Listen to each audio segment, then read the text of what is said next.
Good evening. Thank you for joining us tonight. Welcome to the monthly business meeting of the Unified Government of Athens-Clarke County. There are agendas on the table just to the right of the door and outside if you'd like to follow along with us. And for those joining us remotely, or if you've got an iPad or phone with you in the audience and you want to use it, you can access an agenda at Athens-ClarkeCounty.com. And if you have cell phones or any other electronic devices, I'd ask that you please turn them off or to silent. There'll be 4 opportunities for citizen input tonight. The first is consent items, which are items 1 through 7. These are items that have already been vetted in other meetings and will be handled as one item unless the commissioner or the mayor removes something from the agenda. Old and new business will be items 8 through 14, and there'll be a public hearing on recommendations from our planning commission, which are items 15 through 19. Then there's one final opportunity at the end of the meeting for anything that's not on our agenda that any citizen would like to come and address us on. Rules of Commission allow our citizens 3 minutes to comment. There's a timer on Ms. Spratlin's desk here that will be green when you start, and it'll turn red when you've got 30 seconds left. So please have your comments finished so that I won't need to interrupt you. And anyone that has handouts that they'd like us to have, if you hand them to Mr. Berryman, he'll make sure that we get them. Ms. Spratlin, would you call the roll for us, please? Dickerson. Here. Sam. Here. Lee. Here. Wright. Present. Bailey. Present. Neesmith. Present. Bale. Here. Harris. Present. Gertz. Hamby. Here. Thank you. Do I have a motion for approval of minutes of April the 4th and April 13th? So moved. Second. Motion second, all in favor? Aye. Is there any written communication, Ms. Spratlin? Okay. We will start with our consent agenda. Again, those are items 1 through 17. And as we come to the different times for public input, I'll let you know so you won't be confused. But items 1 through 7, anyone that would like to speak to one of those, this would be the time to come to the podium and let us hear from you. Anyone want to address items 1 through 7? Okay, seeing none, we'll come behind the rail. Would any commissioner like to remove anything for discussion? Seeing none, to have a motion. Madam Mayor, I move for adoption of the consent agenda items 1 through 7. As an ordinance to be read. Yes, sir.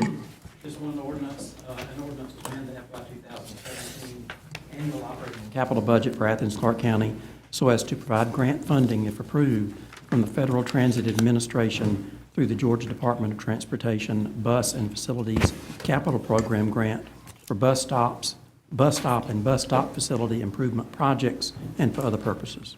Thank you, Mr. Beerman. Have a motion, second, all in favor? Aye. It was Jerry. Oh, I'm sorry. Andy did. Okay. One of the things that we just approved were appointments to the Cultural Affairs Commission, and I would like to let y'all know who those are and thank the people for their service and for those that are about to serve. We have 2 new members, Andrew Salinas and Grace Hong, for 3-year terms. We have 3 returning members who are Matthew Justice, Helen Kirkendall, and Linda Ford. And then Leon Leathers will move to a non-voting advisory position, and Michael Lakowski has completed his service. So thank you all for that, and thank you for those that are about to serve. We'll now go to citizens' input on our old and new business, which are items 8 through 14. So if someone would like to address those items, this is the time. Good evening. My name is Mike Morris. I reside at 598 Fortson Road, Athens, Georgia. Always a pleasure to be with you folks. I'm here to speak tonight on the quitclaim deed for the alley on Prince Avenue. This one's a little different. Normally, when we ask you for a quitclaim deed, it's to clear up the title to an old alley. In this case, we don't think the county ever had any interest in the alley, but we are doing it mainly to facilitate the combination of some lots over there for medical office use. Normally, when we ask for a quitclaim deed, we're also going to change the purpose or the use of the alley, but in this case, we're not. We are not going to close the pedestrian and vehicular access through there. And in our research, Bill even found that there's a water line running through there that the county will retain the rights to that to maintain and replace if necessary. So I'll be happy to answer any questions you have. This is pretty routine stuff for you guys. And if you have any questions about why we're doing it or how we're doing it, please feel free to ask. Bill has done his normal great job in making sure that we have reserved those easement rights that we've discussed. Thank you. Thank you, Mr. Morris. Anyone else wish to address us? Any of the items 8 through 14? Okay, seeing none, we'll come back behind the rail. I'm sorry? Oh, okay. Hi, my name is Brianna Bibbins. I live at 335 North Pope Street. I wanted to talk with you all today about item 8 on the agenda regarding the jail inmate health services contract. I want to thank you all for the diligent research you did do regarding this contract, and I just want to encourage us to continue to move forward in a cautious way when making decisions regarding criminal justice. So I just want to urge us to consider the creation of something like a criminal justice task force so we can ensure that we continue to attentively make these decisions in the future. And also, I would urge us to be cautious about any efforts to privatize things like criminal justice and health services in jails. So that's it. Thank you. Thank you, Ms. Bivens.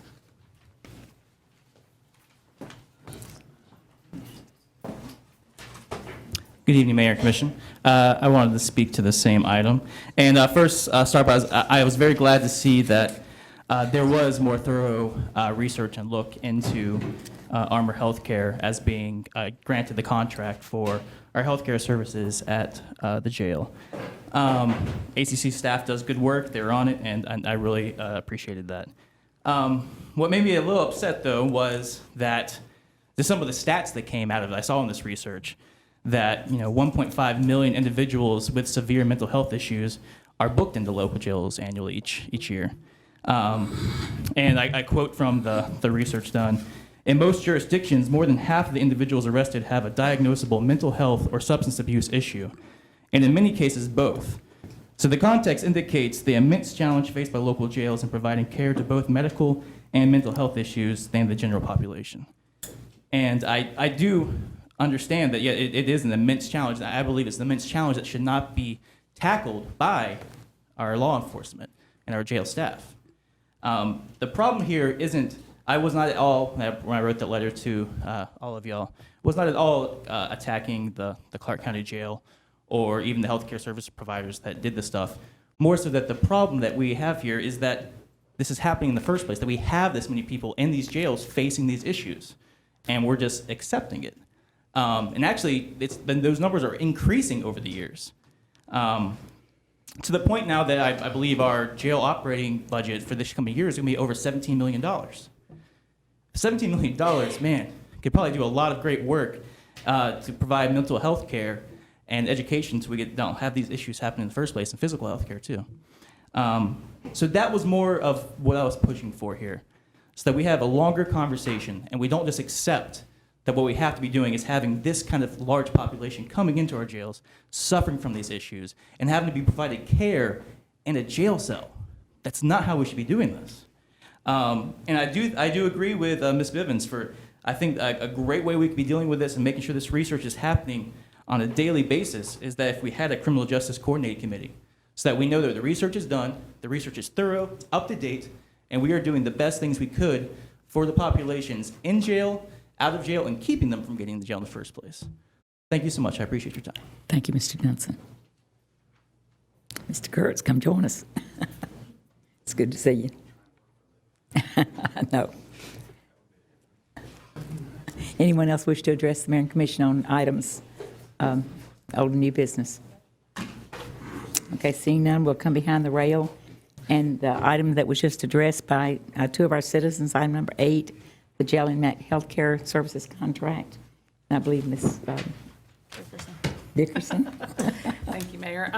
Yeah, I had some questions more about how that money was going to be spent, and I asked both Sheriff Ira Edwards and Chief York to be here to answer a few questions. I'd like to ask them to come forward to answer some of those.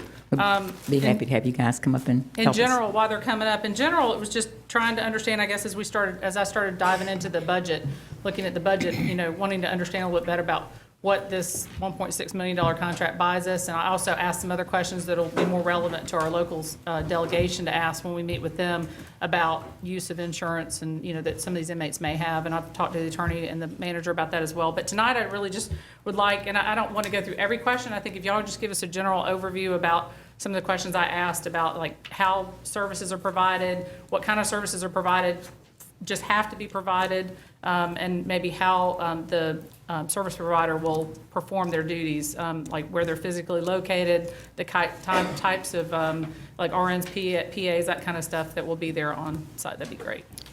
Well, let me Thank you, first Sheriff. Chief begin York. Before I turn it over to Chief York, who is my jail commander, I want to thank you all. Mr. Denson, thank you. I appreciate that. Because I think it's important that we as the Sheriff's Office, that we remain transparent when it comes to questions as it relates to medical, especially within the jail. As many of you know, when they shut down the mental health facilities in Augusta, in Milledgeville in particular, we became a haven to house mental health patients. This is nothing that we desire to do, but when they commit a crime, we're mandated by law to take action. I would also like to reiterate that if you all could come out and just take a look at what we do within our jail. And we have a lot of programs. It's not just one of these lock them up and throw away the key. Sure. That's not our cup of tea. We look at ourselves as the Potter House, where we are trying to put these individuals back together again. And unfortunately, many of them end up in our facility. We have a jail and we have deputies, but our deputies are not psychiatrists, our deputies are not doctors, and therefore we have to contract the medical out so that we can have professionals that can actually come in and provide the services that we are mandated by the state to provide to them. Once they come to my jail or our jail, I'm responsible for them. Whether it's medical, whether it is feeding them, or whatever, I'm responsible. So with that said, to answer a few of your questions, and then I'll turn it over to Chief York, you had mentioned in your email how many inmates are served annually by this $1.6 million contract. We average between 400 and 460 inmates. That is the answer to that particular question. That's the average. Approximately 8,500 to 9,500 inmates are booked into the jail annually.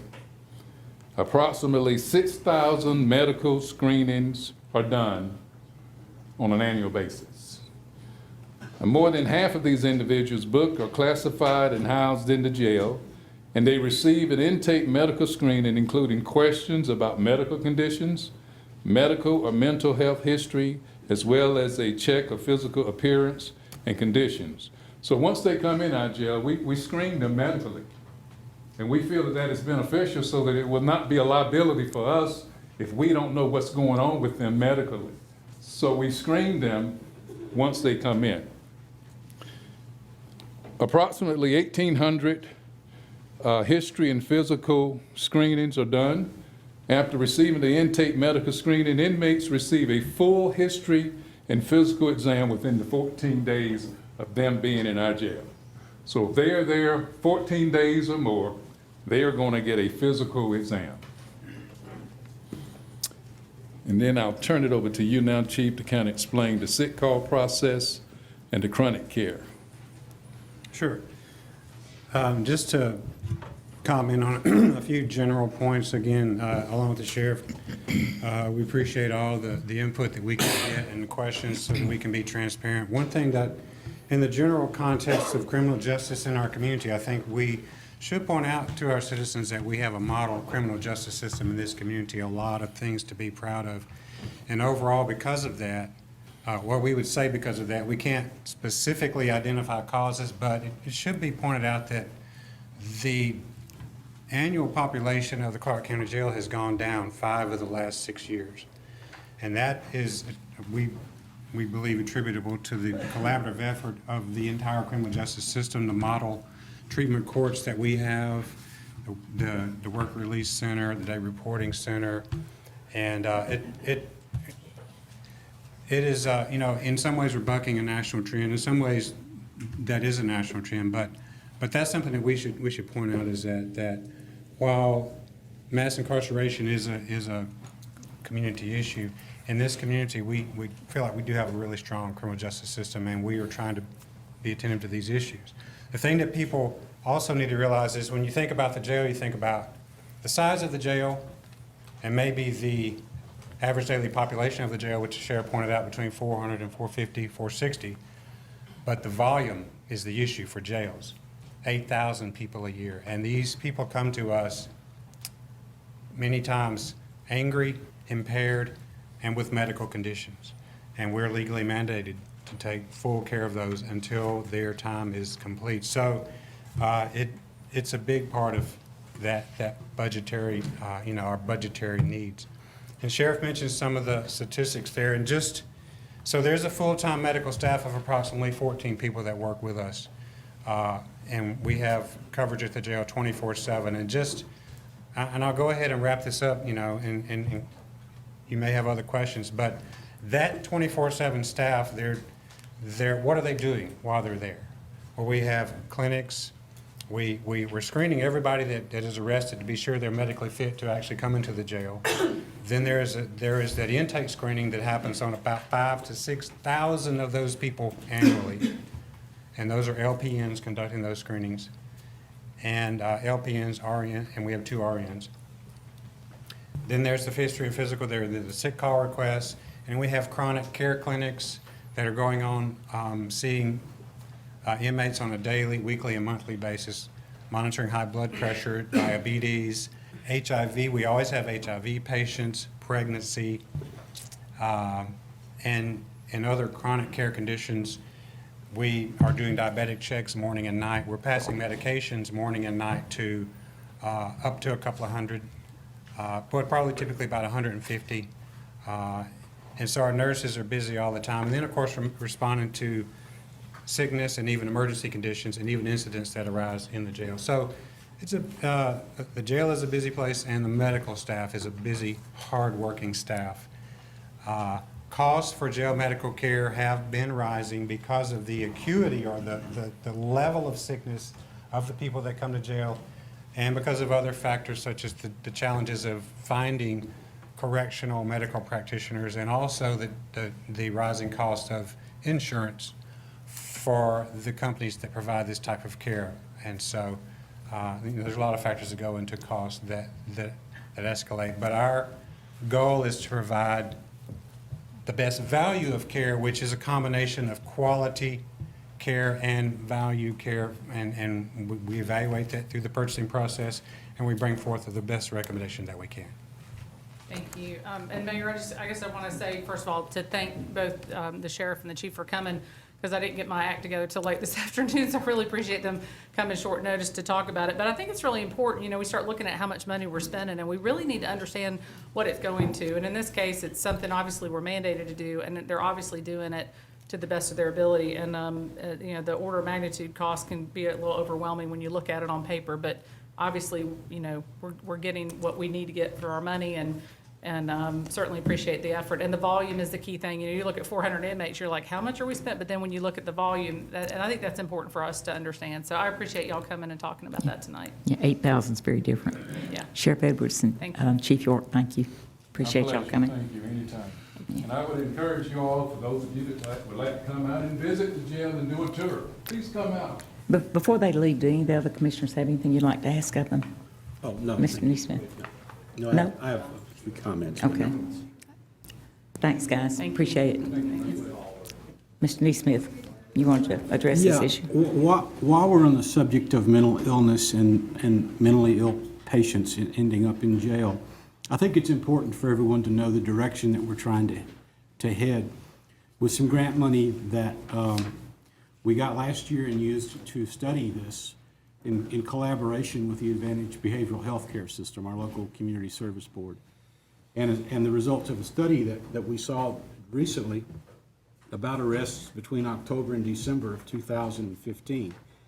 The interesting statistic there, first of all, that there were, of those arrests, and I can't recall the exact number, 706 of the approximately 1,800 clients were already Advantage clients, which gives us an opportunity immediately to know that these clients are already known and diagnosed and have had or are in treatment at Advantage. So the idea is that eventually, when we identify a person, particularly one that is already an Advantage client, we don't take them to jail. We take them to Advantage to try to help them and continue their treatment. That's a very large portion of those that have mental problems that are going to the jail. It'll make a huge impact on the well-being of those people and on the expenses at the jail and the expenses in general, because it also means we don't necessarily have to take them to the hospital, emergency room for treatment. So I hope we have another grant coming up that's been applied for. We don't need to get into details of that at this time, but it's going to take this study that we did and take it to the next level of beginning to do these kinds of alternative inputs of people that are taken off the street for behavioral or even addictive issues. Thank you. Thank you, Commissioner Eastman, because I think it's very important for the community to know that that is being addressed. Anybody else wish? Ms. Link. Yeah, I want to thank the sheriff and the chief for coming out here and explaining publicly, about this healthcare system at the jail.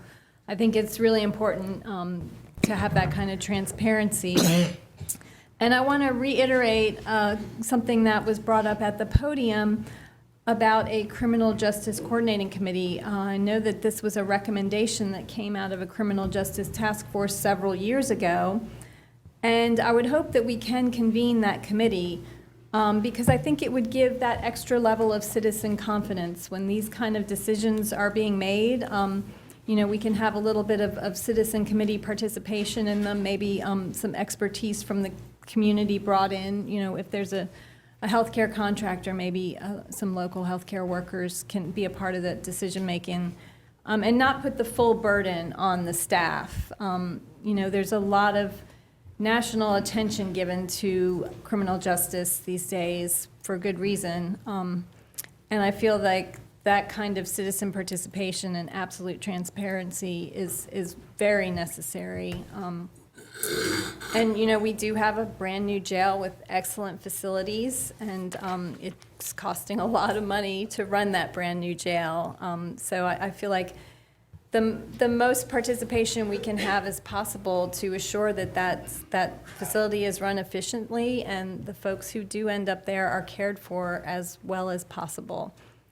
So I just want to take this opportunity to advocate for that committee to be appointed to address not just issues at the jail, but other broader criminal justice issues in the community. I know we did have some questions about the phone services at the jail a year or so ago, and that's something else that could be vetted by our citizenry. So I want to reiterate my support for that kind of committee, and it would also provide greater opportunities for our citizens to serve this government. We had dozens of folks show up to apply for positions on our boards and commissions last week, and a committee like this, I think, would find plenty of people willing to serve. Okay. Ms. Dixon wants to speak, but anyone that hasn't spoken to this issue would like to speak first. I'd just like to make a motion. We approve option 1, A and B. Second. Have a motion, second. All in favor? Aye. Thank you. Yes, sir. The grant that Commissioner Eastman was referring to will be an agenda item coming forth in the next cycle. Great. And I will just mention quickly, because a lot of people don't know that there are citizen boards out there doing a lot of things in the community now that maybe some of us aren't aware of. Advantage Behavioral is a perfect example of a group of citizens that are working, of the Board of Advantage Behavior, working with professionals to help our inmates and other people in our community that are having mental health issues. And Commissioner Neesmith is our representative on it. Thank you, Jerry. Okay, we'll go to item number 9, which is request for a quitclaim a portion of the alley between 203 Prince Avenue and 199 Prince Avenue from Myrtle Court to the eastern property line at 199 Prince Avenue. Would anyone like to address that issue? Yes, Mr. Bailey. It's in my district, so I wouldn't mind mentioning that since we do not have any past ownership or any claim to this property, I see no reason for us to not grant this quitclaim. I think that it was stated very clearly at the podium, and these matters come up. It's a very simple matter, and I would like to move that we go ahead and adopt the option 1A and B. Second. Have a motion, second. Any further discussion? Ms. Link? Yeah. I have no problem with this particular quitclaim, but I've brought this up before. I feel like we should have some means of assessing these requests.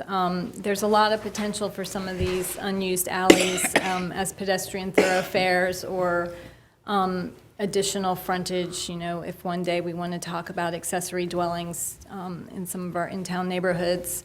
So I hope that we can come up with some means of assessing all these alleyways. I don't have a problem with this one in particular. It's through some commercial property. But when it comes to some of these alleys in our neighborhoods, that could actually serve some real purpose as our community grows and we get more and more dense in town. I hope that we can come up with some kind of policy to assess whether or not, you know, these quitclaims are necessary or the right things to do, because I feel like we're getting these patchwork kind of alleys that could actually serve a greater public good if they were actual right-of-ways. Anyone else want to comment on this? I will say something, too, that was said in our last meeting, at our agenda-setting meeting, that Mr. Berryman went into great detail with us, is that we're giving up nothing when we quitclaim these because we don't own these properties. We're just saying that we are giving any rights that are implied that we might have had, we're stating that we don't own those. And if we ever have a need for them, we'd go through the same process whether or not we quitclaimed them. So we really are not giving away anything. So I want to make that clear. Have a motion and second. All in favor? Aye. Okay. Item number 10 is a revision of the policy and procedure statement for our water and sanitary sewer services. And I don't know who's our expert on that, who wants to address it or make a motion. I think I'm the one that caused a little trouble on So this you're- one so you're last the water time, and sewer I'll expert. continue doing that if that's okay. Did you go to school since we talked to you last? Well, I looked it over Yeah. again, so, and I still remain convinced that certainly when we're looking at these next 3 items, you know, I just feel like it's incumbent upon us, if there's some right-of-way or easement transactions that need to be made, then for years now, it's come to the full Mayor Commission, specifically with this one, and I just think it's helpful to have a set of eyes looking at it that are accountable to it. You know, certainly our public director is accountable to the manager, and the manager is accountable to us and the people in the community. But for situations like this, I mean, if it's not, it doesn't seem to have caused a lot of trouble. It's just, you know, the thing that will happen is, you know, I don't know how many of these we get a year, but if we get 100 of them, and then we turn it over to the public director, it's always the one that causes the trouble. And I just think for continuity's sake for one, for accountability's sake for another, and just you know, we're the ones that are elected to look at this sort of stuff, and that's what I hope we'll continue to do. So you're making a motion? I'll make a motion to deny. I'll second. Have a motion second. Anyone further discussion? All in favor of the motion to deny? Aye. Any opposed? Me. Okay. Me. Oh, I'm opposed. let's go back and do a roll call, Ms. Jean. Troublemakers. Hamby. No. Or yes, I'm sorry, yes. Yes means no. Yes Yes. means no. Yes, your motion. Bale. Yes means no. I said yes. to deny. Yes. Harrod, Yes. Dickerson, Yes. Sims, Gertz, Yes. Link, Yes. Wright, No. Bailey, No. Neesmith. Yes. 8 yes, 2 no. Okay, the motion carries, so the decision is no on that one. Item number 11, I think you have an ordinance for us, Mr. Berriman. An ordinance to amend the code of Athens-Clarke County, Georgia with respect to delegation of authority to Director of Public Utilities Department to execute agreements with utility companies and railroad companies for water and sewer line encroachments and crossings and for other purposes. And this is another one of those kind of things. This is delegation of authority to the Public Utilities Director to execute utility encroachment agreements and railroad crossing agreements for public water and sanitary sewer lines with Athens-Clarke County. And I bet Mr. Hamby wants to speak to this one. Yes, ma'am, and my argument's still the same, that, I just think it's appropriate that when we have these sort of agreements and easements for this, for somebody to look and see what the project's about, for one, I think that's important to do, and go from there. So I'll, again, make a motion to deny. I'll second. Did I have a second? Andy second. I'll second. I think Okay. Andy second. And you wanted to discuss, Ms. Wright? Well, yeah, if we're going to go around this 3 times. I do want to point to on number 7 on page 55 that we are talking about accountability. One of our budget goals and objectives, accountability and responsive government to empower, enable, and equip an organization that is responsive to the diverse needs of the community, this being to improve internal efficiencies and effectiveness. So maybe when next time we talk about goals and objectives, we can spin that down to where we're making sure we're clear on the different views of that to make sure that we're covering the details the way we want. Is that Ms. all right, Hamby? Madam Mayor? Anybody else before? Okay, Mr. Hamby. And I don't disagree with that. What I would suggest, though, is let's do both. Let's keep in the situation where there is some purview over it, and be responsive and efficient and effective to who it is we're trying to serve. And Jean, let's do a roll call on this one. Hamby, Yes. Bale, Yes. Harrod, Yes. Dickerson, Yes. Sims, Yes. Gertz, Yes. Link, Yes. Wright, No. Bailey, No. Neesmith. Yes. 8 yes, 2 no. Okay, so the no carries, or the yes for the no carries. Mr. Berryman, would you read the ordinance for item 12 for us? An ordinance to amend the code of Athens-Clarke County, Georgia with respect to delegation of authority to Director of Public Utilities to execute agreements for certain public water and sewer line installations and for other purposes. And I think what Bill read explains it, but I'll read the item anyway. It's delegation of authority to the Public Utilities Director to execute utility contracts for developer installation of public water and sanitary sewer lines within Athens-Clarke County. This one is a little bit different, but I bet Mr. Hamby wants to speak to it too. Well, yes, ma'am, and it's still the same, and if, I know most of us pretty much understand what I've been saying, but if Commissioner Harrod would like me to repeat all the reasons again, I'll be glad to. Please don't. But again, for the same reasons as the other two, the accountability and transparency too, for that matter. So I'll go ahead and make a motion to deny. Second.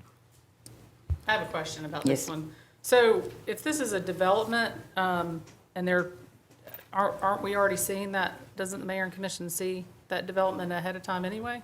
So why would we need to then see the contract? Couldn't we grant authority or not? I mean, I'm just wondering if that's like we're doubling up getting, I mean, if a development comes before us,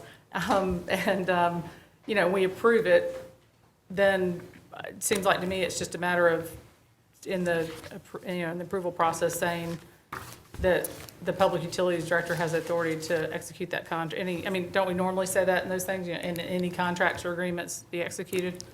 Well, Mr. Neesmith asked to speak, but this one is a bit different because this Okay. one's going to make a week or so's difference on the finishing of some projects for people that they're having to wait an extra week to get something signed off on, sometimes maybe more than that for it to get to the commission. So we might want to look at this one a little bit differently. Mr. Neesmith? Well, to answer your question, Sharon, we only see rezonings, and in the rezonings, we don't see these issues at all. Planned developments, we might see it, but if they're building by right, which is generally the case, I think, then we don't see it. I'd like to point out there just the Thank you, process so Mr. that So this occurs at the end of the plans review process. So all the zoning's been met, all the plans have been reviewed, and typically, in a redevelopment or a new development, you may have to change the size of the line. And that's what this is about, the segment between the public right-of-way and the project. And of course, and these vary, and I've signed a few forward to the mayor this week, from $250 to several $1,000s. And what this is not requiring it to go to the mayor, given certain parameters. I think that's important to note. This isn't, we're not holding it up. It's just the internal process to get the mayor's signature that they're trying to shortcut here, so that the mayor doesn't have to sign it, the director of public utilities can sign it. That's what this is about. So it's not a matter of whether we ever get to see it anyway. But how is it adding the extra week at times then, Blaine? Well, it This is goes through what the contract submittal process, and the attorney takes a look at it, and it comes to my office, and then it goes to your office. And, it takes a few days to kind of make the circuit. Or maybe we just need to be a little faster. Yeah, I think so too. Okay. Any other I comments? had one more question. So, and I think I asked this at the agenda setting, which was, the manager has a certain level of approval, financial, dollar approval. My question is whether or not that would not cover, I mean, you were talking like $500 or 20, is that an issue that, because there are ways for department directors and manager to approve up to a certain amount on certain things. I'm just wondering if that would be relevant in this case. They sign contracts all the time we don't see, so. I think I need to let Bill or Blaine one address that. That is for procurement. This is a little bit different. It's to make sure that the builder or the developer is going to comply with all of our ordinances, provide easements at the appropriate time, title opinions and things like that. So it's really not covered by that procurement ordinance. And I will tell y'all that I don't read every word of these contracts because some of them are very thick, but I do look at the cover of it and the content of it.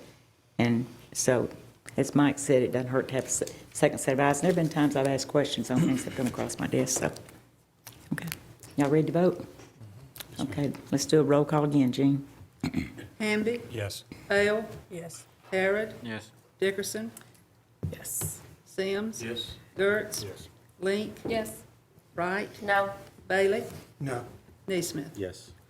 8 yes, 2 no. So this was another one where yes meant no, right? Yes, ma'am. So we have rejected that. Madam Mayor, I move for suspension of rules. Thank you, Mr. Harry. I didn't even have to ask. Okay. Have a second? Second. All in favor, suspension rules? Aye. Okay, under suspension rules, we've got 2 items. Number 13 is a request for a quitclaim deed for a portion of abandoned Georgia Drive. Anyone wish to speak to that one?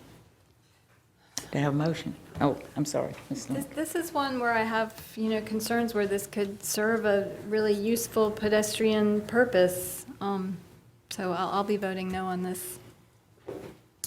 Anyone else? Anybody have a motion? Move for approval. Have a second? Second. Have a motion and a second? Maybe we need to do a roll call, Ms. Spratlin. Now, who was the motion? Um, Neesmith. Neesmith, Yes. Hamby, Yes. Bale, Yes. Harrod, Yes. Dickerson, Yes. Sims. Yes. Gertz, Yes. Link, No. Wright, Yes. Bailey. Yes. 9 yes, 1 no. So the request is passed. And number 14 are appointments to various boards, authorities, and commissions. And for the process, we have the mayor and commission act as a committee of the whole to interview candidates for boards and authorities. And I will tell you, I don't think anybody appreciates their commissioners like I do when we have these days, because I think we started on this particular set of applications at 11 o'clock, took 30 minutes for lunch, and finished up about 8 o'clock that night with pretty much 10-minute incremental interviews. So I really appreciate all the citizens that cared that much to be interviewed, and we struggle with a way to do it better, but we've decided that all those people need to have their few minutes in front of us for us to get to see them and for them to see us when we make these decisions. So the winning, I think you're winning, candidates for this extra work you've taken on. Airport Authority is... Madam Mayor, I'd like to make a motion that we adopt Thank you. Recommendation Before I coming announce them, from- maybe we better elect them. From the committee of the whole. Okay. Have a motion second. All in favor? Aye. Okay, these folks have just been elected based on the recommendation of the commissioners, the committee of the whole. For Airport Authority, David Asman, Lester Schindelman. Development Authority of the Unified Government of Athens-Clarke County, Bonnie Chastain, Susie Haggard, Virginia Patel, and Gregory Waddell. The Hearings Board, Jonathan Byron, John Gasly, Michael Lord. Historic Preservation Commission, Megan Morgan, and Jared Pedan. Planning Commission, Sarah Bursford, James Anderson, Kristen Morales, and that's it. Thank you all for being willing to serve, and thank for those who didn't get selected. Please keep coming back and applying for these various boards, because this is important work, and these are some of those advisory committees that we do listen to. So we will now go to item number 16. Madam Mayor, you mind if I say something real quick about this? Yes, sir. And it's my understanding that a couple of these folks that we have chosen tonight are going through our assistant manager's Citizens Academy. So I don't know what's going on with this academy, but yeah. We may be creating some monsters, or actually, we may be creating some new commissioners. Yes, So- well, that's so- what I'm worried about. You should be, yeah. And the next part of our meeting is for our public hearing and deliberation on recommendations from the Clarke County Planning Commission, and that's it's handled just a little bit different under state law. We have 10-minute slots available. They have to be signed up for in advance for pro and con on these items. The only one that we've had signed up for, and we take these one at a time. We'll have public input put on an item, then we'll deliberate and vote, and then we'll go back and have public input again. And the first one is number 15, and we have a couple of ordinances. If you'd go ahead and read those, Mr. Berryman. The first is an ordinance to amend the code of Athens-Clarke County, Georgia, with respect to amending the official future development map of Athens-Clarke County by changing the designation of the approximate 1.130 acre tract of land comprised of 3 parcels of land located at 980 South Lumpkin Street, 984 South Lumpkin Street, and 994 South Lumpkin Street, currently designated as community institutional to Main Street business and for other purposes. The next is an ordinance to amend the code of Athens-Clarke County, Georgia, with respect to rezoning the parcels of land known as 980 South Lumpkin Street, 984 South Lumpkin Street, and 994 South Lumpkin Street from CO, Commercial Office, to CN, PD, Commercial Neighborhood Plan Development, and for other purposes. Thank you, Mr. Spearman. And this is a request by Jim Warrens for the Episcopal Diocese of Atlanta. And Mr. Warrens is the only person that's signed up for 10 minutes. So if you would come and assist, Jim. Where is he? Jim Warrens?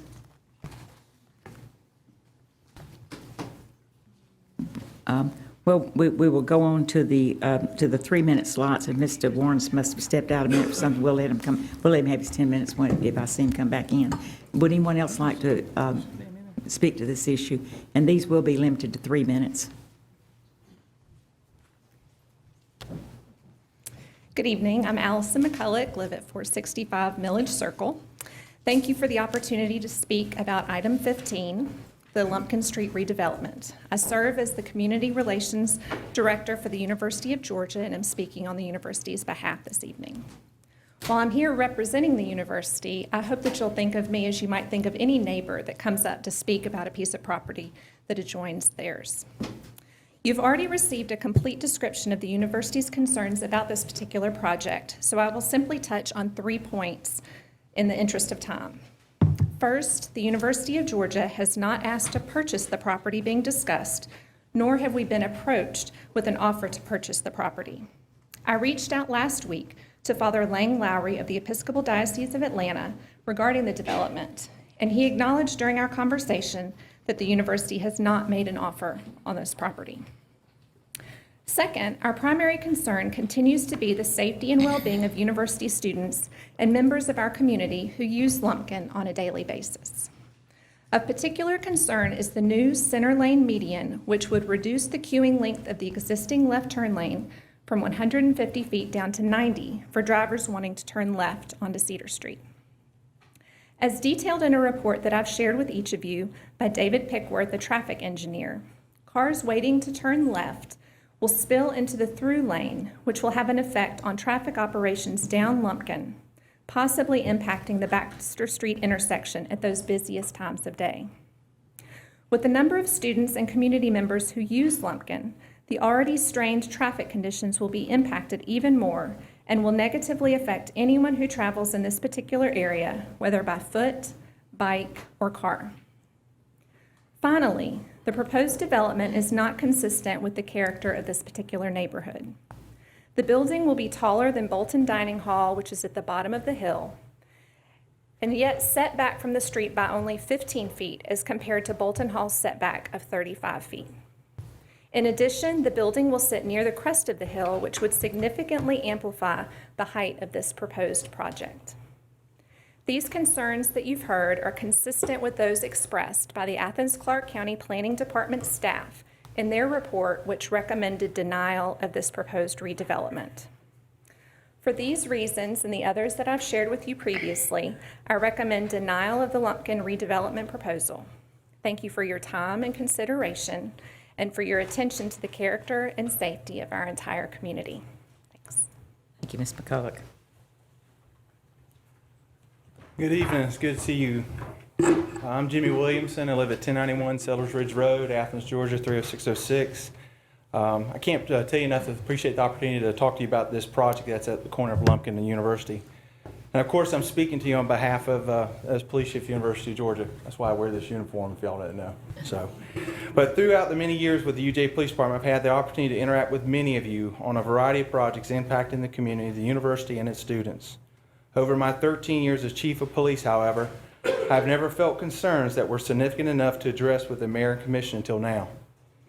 The current design of the proposed redevelopment project calls for ingress and egress of residents and retail customers being restricted to Lumpkin Street through vehicle movement of right turn in and right turn out, which includes the construction of a concrete island in an existing turn lane. I feel strongly that this will cause significant congestion with southbound and eastbound traffic. This congestion will greatly increase the likelihood of serious vehicular and pedestrian conflicts that will lead to an increase in accidents involving property damage and personal injuries. The UGA Police Department recently conducted a traffic count in this area that documented the fact that Lumpkin Street is already a heavily traveled and congested roadway. It will only become more congested as drivers wanting to turn down Cedar Street will have to wait in the through lane until they can enter the turn lane after passing the concrete island. This added congestion will result in delays for drivers who may become impatient and take unnecessary chances, such as tailgating, speeding up to unsafe speeds to make a light or run a light. This aggressive behavior in an area with many pedestrians will greatly increase the chances of accidents and will place our students and community members at risk. I also have serious concerns that a high percentage of drivers who turn right out of the proposed development will then turn right onto University Court to get to Baxter Street or downtown. UGA students park in existing lots on both sides of University Court, an area that is home to a community of high occupancy residence halls and heavy pedestrian traffic at all times of the day. Sight lines when driving this roadway are already reduced by curves in the road and the presence of parked vehicles. I fear that introducing more traffic along University Court will create additional vehicle and pedestrian conflicts. I respectfully request that you not allow this project to move forward under the currently proposed design. And I can't thank you enough for what you do every day for this community, and thank you for listening to me this evening. Thank you, Chief Williamson. Anyone else wish to speak to this item? Okay. I'm concerned because we've never had this happen before for somebody to sign up, and I hope there's not any kind of a serious issue. Mr. Barnes is not here. Okay, anyone else wish to speak to this? Okay, we'll come behind the rail. This is in... Madam Mayor? Yes, sir. I don't know how to do this, but Mike just mumbled in my ear that perhaps we could put this one off, go to the next one, and give Jim a chance to come.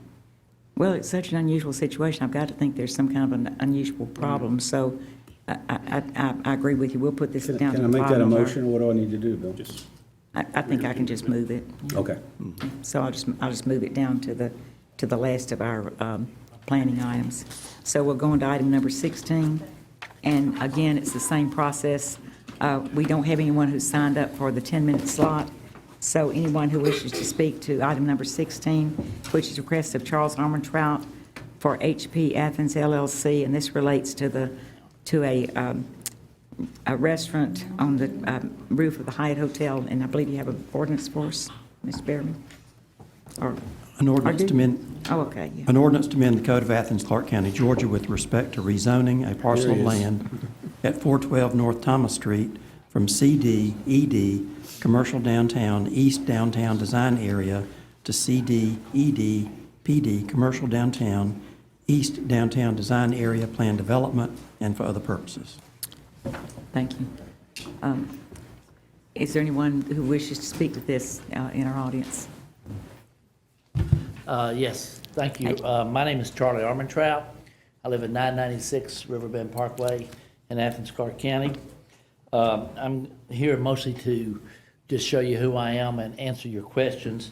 I do know that during your agenda setting session, there was a question coming up pertaining to the drink rail. And I will say that the design of this project has not been undertaken yet. What we've given you is proposed binding plans, but there are concept plans. Any design that will involve a bar located at the rail will have a heightened screen at that point to prevent accidental dropping of glasses or bottles. We don't know yet if there will be bars at the rail. Also, on both the east side and the west side, the rail is offset from the edge of the building by several feet, and I think it shows on my plan that I submitted with it, but I did want to point that out. Other than that, I'm available to answer any questions you may have. Thank you, Mr. Armentrout. Does anyone else in the audience wish to speak to us on item number 16? Okay, seeing none, we'll come behind the rail, and this is in Ms. Link's district. Would you like to talk about it? Yeah, we did have some discussion, and it seemed like the only concerns about this were the idea that drinks and bottles could be dropped off the side of the rail. But if you look really closely at the plans, this rooftop is set back, and there's a balcony just one story underneath, so that shouldn't be a concern. And then there's the overhang below at the street level, so that should sufficiently protect anyone below. And I would assume that in the final design, they would assure those protections, because I imagine there'd be some kind of liability there. So I'll move that we approve. I'd like to second that. We have a motion and a second. Any further discussion? All in favor? Aye. Any opposed? Congratulations, Mr. Armentrout, you're done. We'll now go to item number 17, and we've got a couple of ordinances with this one, Mr. Behrman.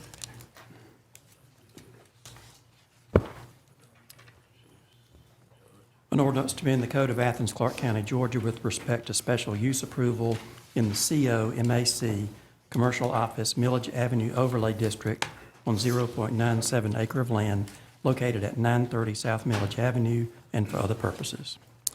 And this is a request of Michael Thurman for Lambda Housing Association. It's for a special use on commercial office on Millage Avenue. Anyone wish to speak to this one? Was there someone supposed to be here, or are you going to? No, ma'am, I'll speak to it. Okay, seeing none, we'll come behind the rail, Mr. Hamby. Sure, and if y'all remember remember we did receive a letter from Mr. Thurman asking that we hold this for 30 days until our next voting session, so I'll go ahead and make a motion to do that. Second. Have a motion and a second. Any discussion? All in favor? Aye. Okay. We'll go to item number 18, which is, Can we go back to 15? yeah, these are just text amendments, so we'll go back to the one that has to do with zoning, which was item number 15, and would you like to come talk to us, Mr. Warrens? Yes, ma'am. I apologize for not being here. I had in mind the requirement of another code section that these things couldn't start till 7, but that has to do with another use and not with zoning, and that's just my fault.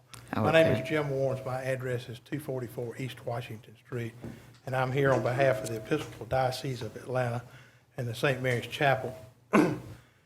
Those two groups proposed a new student community to be on the existing site on Lumpkin Street where the St. Mary's Chapel is currently located and has been for the last 40 years. Their proposal was to provide a private dormitory that would have community spaces and a community atmosphere so that students would have a home away from home environment. The church's planning was in accord with a vision to create this sense of community for UGA students who would live in this dorm. The proposal was designed to meet the aims of the ACC comprehensive plan. The opportunity to preserve a diverse population by encouraging a mixture of housing types and uses, and that the dormitory is a place where people of all backgrounds can come and mingle with each other under one roof, and it's not in a way that's not feasible in an apartment complex.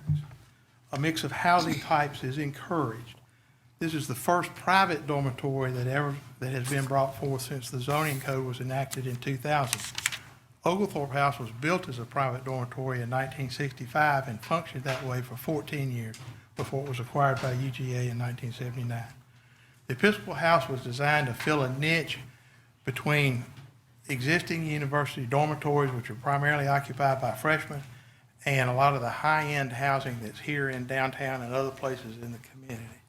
It's to be competitively priced, to rooms to be accompanied by amenities for people that want to be students as opposed to party students. The community spaces were designed and are integral to the building to both provide a place where the Episcopal Church could present programs as well as having space where students could gather on their own to have their own programs and interaction with each other. It's a policy to encourage redevelopment and infill development as opposed to greenfield development. And of course, this is an existing lot facing on Lumpkin Street. Policy positively contribute to the character of existing neighborhoods. This is a privately owned dormitory, but it's surrounded on all sides by UGA dormitories. The goal of providing housing and other services close to existing infrastructure. The FAR waiver was intended to create walkability to eating establishments, to Bolton and Oglethorpe dining columns, walkability to class. From this central location, you can reach almost every place on campus, both north and south campus, by walking. And for those that are not available there, the bus service, the university bus services. It's a benefit to the community at large. It keeps student residences out of single-family neighborhoods. It was not to be built in downtown where there's now a moratorium because there was concern about high-rise housing. It converts a tax-exempt parcel of real property into a multi-million-dollar structure that will be on the tax rolls. I know this question was asked at the agenda setting thing, and Mr. Behrman properly said it's a complex issue and he needed to research it. And I'd have said the same thing if I'd have been sitting in his shoes. He mentioned Nucci Space, and y'all all know I was involved with Nucci Space. Nucci Space involved a charitable enterprise. This is not a charitable enterprise. Church-owned property that produces income is taxable. The request of the church, unfortunately, within the last few weeks, a great deal of controversy has arisen regarding this project. The Episcopal Church has no desire to foment that controversy. Its stated goal is to promote community. The request of the church tonight is that this commission send this matter back to the Planning Commission. There are specific items which need to be addressed. And I've heard all of your concerns. I've talked to almost all of you. Traffic flow, not shortening the existing left turn lane on Lumpkin Street that turns left onto Cedar for backing up. The setback of the building from Lumpkin Street, the size and appearance of the proposed building, and the relationship of the proposed building to the surrounding buildings. Sending this project back to planning will allow time to gather specific information to answer these concerns, to make adjustments, to have further interaction with UGA, and to make changes to the projects. The church never intended to get crossways with the University of Georgia, and we're a little bit dumbfounded by this.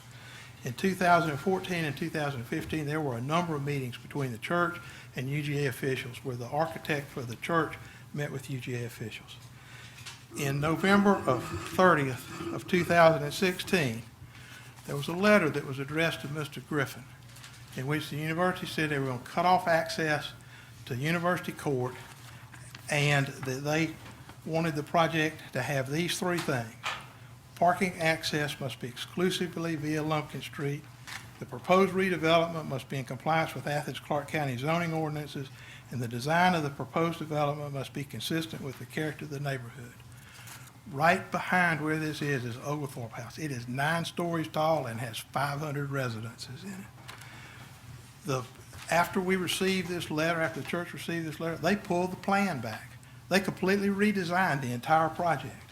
They reduced the number of student rooms and the parking spaces by almost 20%, and they changed the design so there would not be any access on the University Court, but that all the access would be on Lumpkin Street.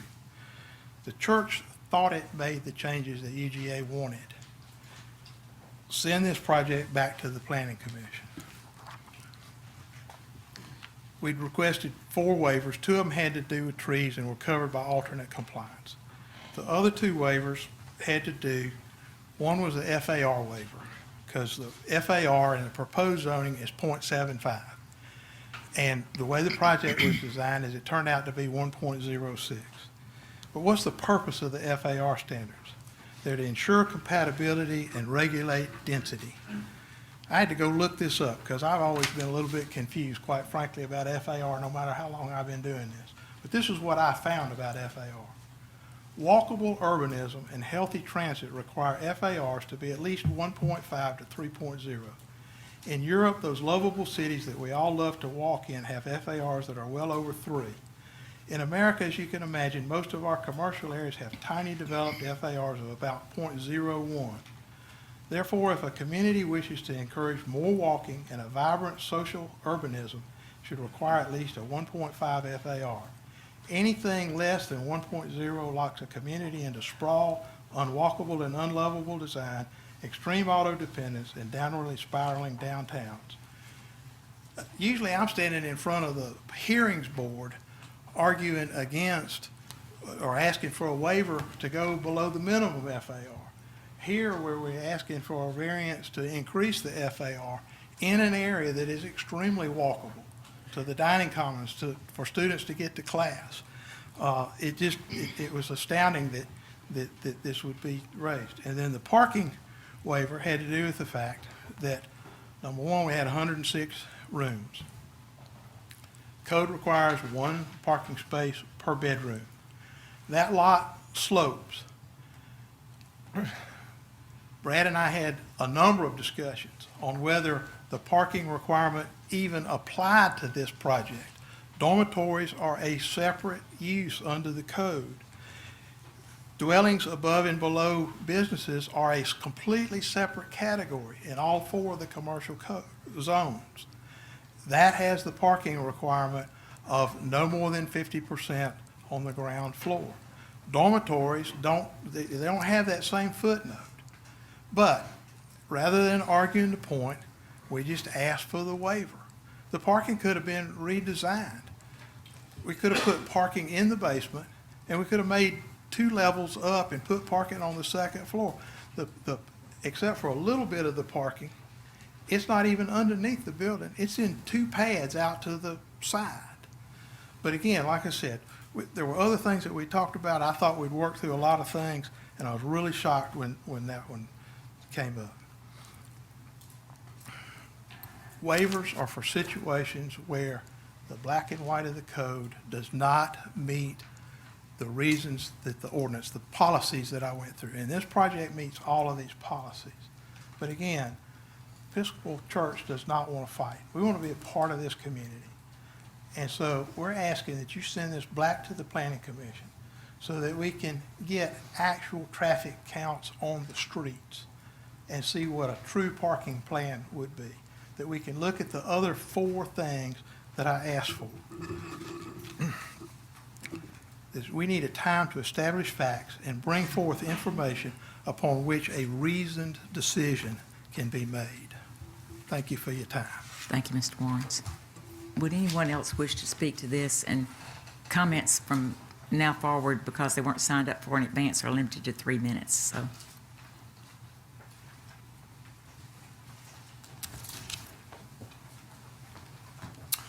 Good afternoon.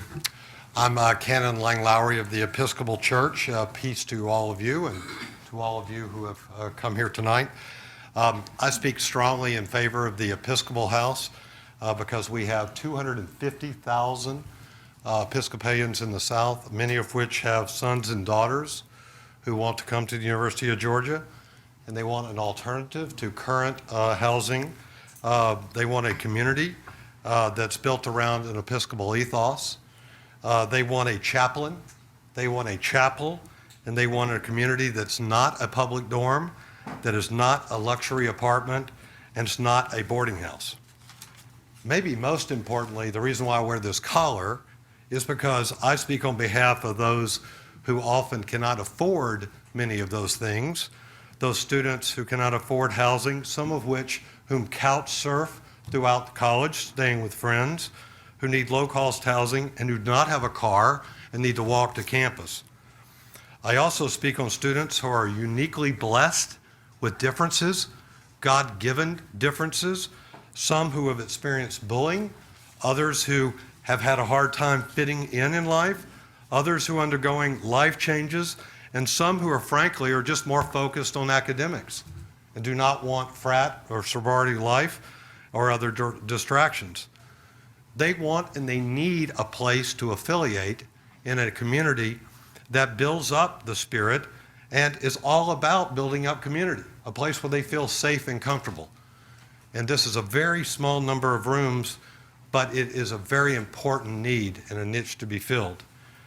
We also want to work with University of Georgia. We too are shocked and surprised, but we want to build up all types of communities, so we would like the opportunity to meet with them. We talked last week with the University of Georgia, and we hope for a meeting before this session. We were not given a return call or that meeting. We would like that opportunity to talk about these safety issues and address them where possible, like we have already done. So please consider your hearts for this special and unique project that fits a need here in Athens. Let us do our good work. Thank you. Thank you, Canon Lowry. Anyone else?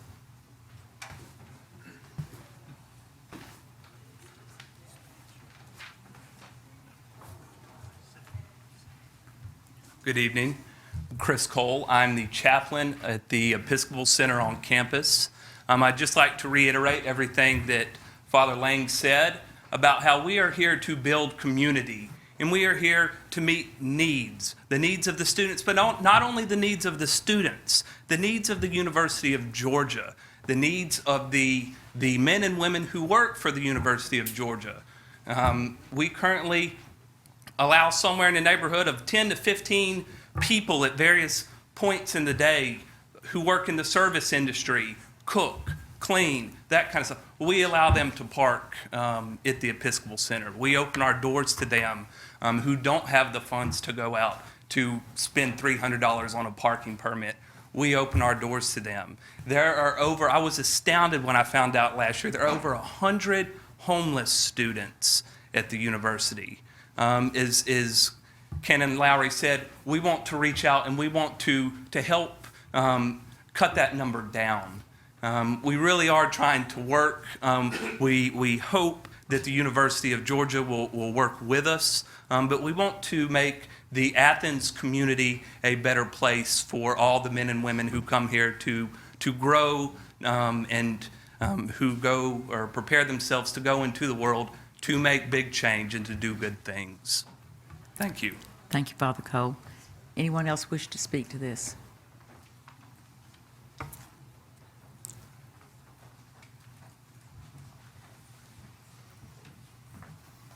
Good evening. My name is Ralph Edwards, and I live in Atlanta, Georgia, on Lindbergh Drive. And I'm here in support. And I have to tell you that in my 50 years in this real estate business, I've seen all kinds of developments. I've seen industrial developments, retail developments, office developments, medical buildings, you name it. But this is truly the first time I've been involved, fortunately, in a project that really does good and has a mission beyond just satisfying a space need. And so I'm pleased to be on the team. I'm only a member of the team. The Episcopal Church is the developer. But I'm here to tell you that once I got involved, I became a convert, and delighted to report to you that because of that involvement, we've made some changes that you've heard already about tonight. But among them have been to satisfy safety. It's interesting, I read in the paper a section, a letter this weekend that said, the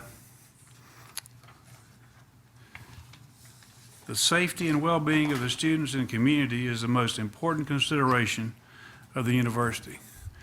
And I'm proud to say that that's our concern as well. That we agree with that, and that's the reason we feel like there's hope for us to get together with the university and resolve these differences. It's my experience that change is difficult, and that even the best plans sometimes are not looked at favorably because they're different. And I think with conversation, those differences oftentimes can be overcome. So I encourage support, and I will tell you that if it were not for the church's involvement in this project, long-term, this project could not exist, because it's a project that has a service need that's not met, and if they didn't have a commitment to it, the public sector, private sector could not possibly undertake that. So I would suggest and I'd hope that you would give us the time to work out our differences. Thank you very much. Thank you, Mr. Edwards. Does anyone else wish to speak to this item? Okay, seeing none, we're going to come behind the rail, and this is in Mr. Hamby's district. Would you like to? Oh, I'm sorry, Ms. Bell. I'm sorry, Ms. Bell's district. Excuse me. I am District 7. This has been a very heavy situation to deal with because it involves a lot of people with a lot of different feelings and a lot of different reasons to be for or against. And it's been extremely contentious for me to deal with because I felt from the very beginning that this would be a place that I would love to have my child be in after their freshman year in a dorm. I grew up as a preacher's kid, so I'm probably a little bit one-sided on this because of that. Because of all the information that we've received tonight and for all the information that's been given to the commission, I would like to request to move this item back to the planning department. I'll second. Thank you. There's a process for that. In order for it to be returned as requested, under Section 4 of our code, the commission would first have to vote to approve the change to the future development map. That first vote, that then allows you to vote additionally to return it to the planning commission. Okay. Thank you. That's why we have our pros here. So we would need a motion to change the future development map, correct? From Brad? community institutional to Main Street business, yes. I so move. I'll second. Have motion and second. Any discussion? I think there is a bit of discussion, because I think these go hand in hand, and I've seen how we've done these projects in the past where we do change the future development map, but do something different on the other one, and that's fine, but I wish we wouldn't do that. I mean, I understand why we do it, but I do think that they go hand in hand, because when you change that future development map, that's there, and that's on the books for that. So, you know, and I certainly have some reservations about this project, some strong reservations. Last time I mentioned, as we started looking at this, you know, certainly that left-hand turn in and out of, or not in or out of the project is a big concern, because y'all, I really think that if you look at it from this standpoint, not traffic standpoint, not traffic count standpoint, but if a car is leaving that facility and wants to go downtown, they won't be able to turn left. They'll have to circle all the way around, down past Oglethorpe House and down to Baxter. All of these areas are heavily concentrated pedestrians. So when we're allowing and codifying by approving this project of allowing the car to stay on the road longer, then that, in my mind, it sort of flies in the face of of what we focused on with pedestrian safety issues in this community, and has spent a lot of money on helping this problem get fixed. From that standpoint, and you know, certainly the traffic along here is going to be problematic, and when people are going towards downtown and want to get into the project, then what are they going to do? Go down and circle around in some parking lot and then turn back around? I don't see how that'd work, or again, go back. I don't know. Yeah, I'm trying to figure out, picture in my mind how that would work. And you know, certainly, as planning staff suggested, this is an excessive massing of a building really close to the street. So when you think about it too, we have, you know, certainly our tree canopy is very important to us, and how is that going to work out with such a small piece of property in between the sidewalk and the street from that standpoint? So you got to factor that in, and it's a 5-story building on top of a hill, and it's gonna, you know, it's gonna be big next to pedestrians who are walking along the street. And we, you know, I'm picturing in my mind that we do get a lot of questions about the hotel there across from the varsity and how that looks. And I know they're fitting into code, but this is a PD that they've come to us and asked us about. So with those PDs, we always ask ourselves, what's the community benefit for this? And I'm struggling with finding that, y'all. I really am. And that's a big issue for me. I'm struggling with why we would send it back to the Planning Commission. For one, I think it would be a precedent-setting thing for us to do this. This body has always sent stuff back to Planning Commission with regards to text. Remember, we did it with the chickens. What was the other one we did it on? Yeah. Lighting. We've done on lighting. It's always text-related stuff. I'm hard-pressed to think, and maybe there is one that I'm just not remembering, a zoning-related issue. If it is a zoning-related issue, it has been a minor-related issue. It's not something that is addressing the excessive scale and the massing and the traffic count and such as that. And I will say this, you know, the essence of time, need more time, excuse me, to do something. Former Commissioner Horde and I first were introduced to this project 3 years ago when a historic home was torn down on the property. And there's been 3 years since then, up until now, to figure out what to do and to have those conversations and to look at the traffic count.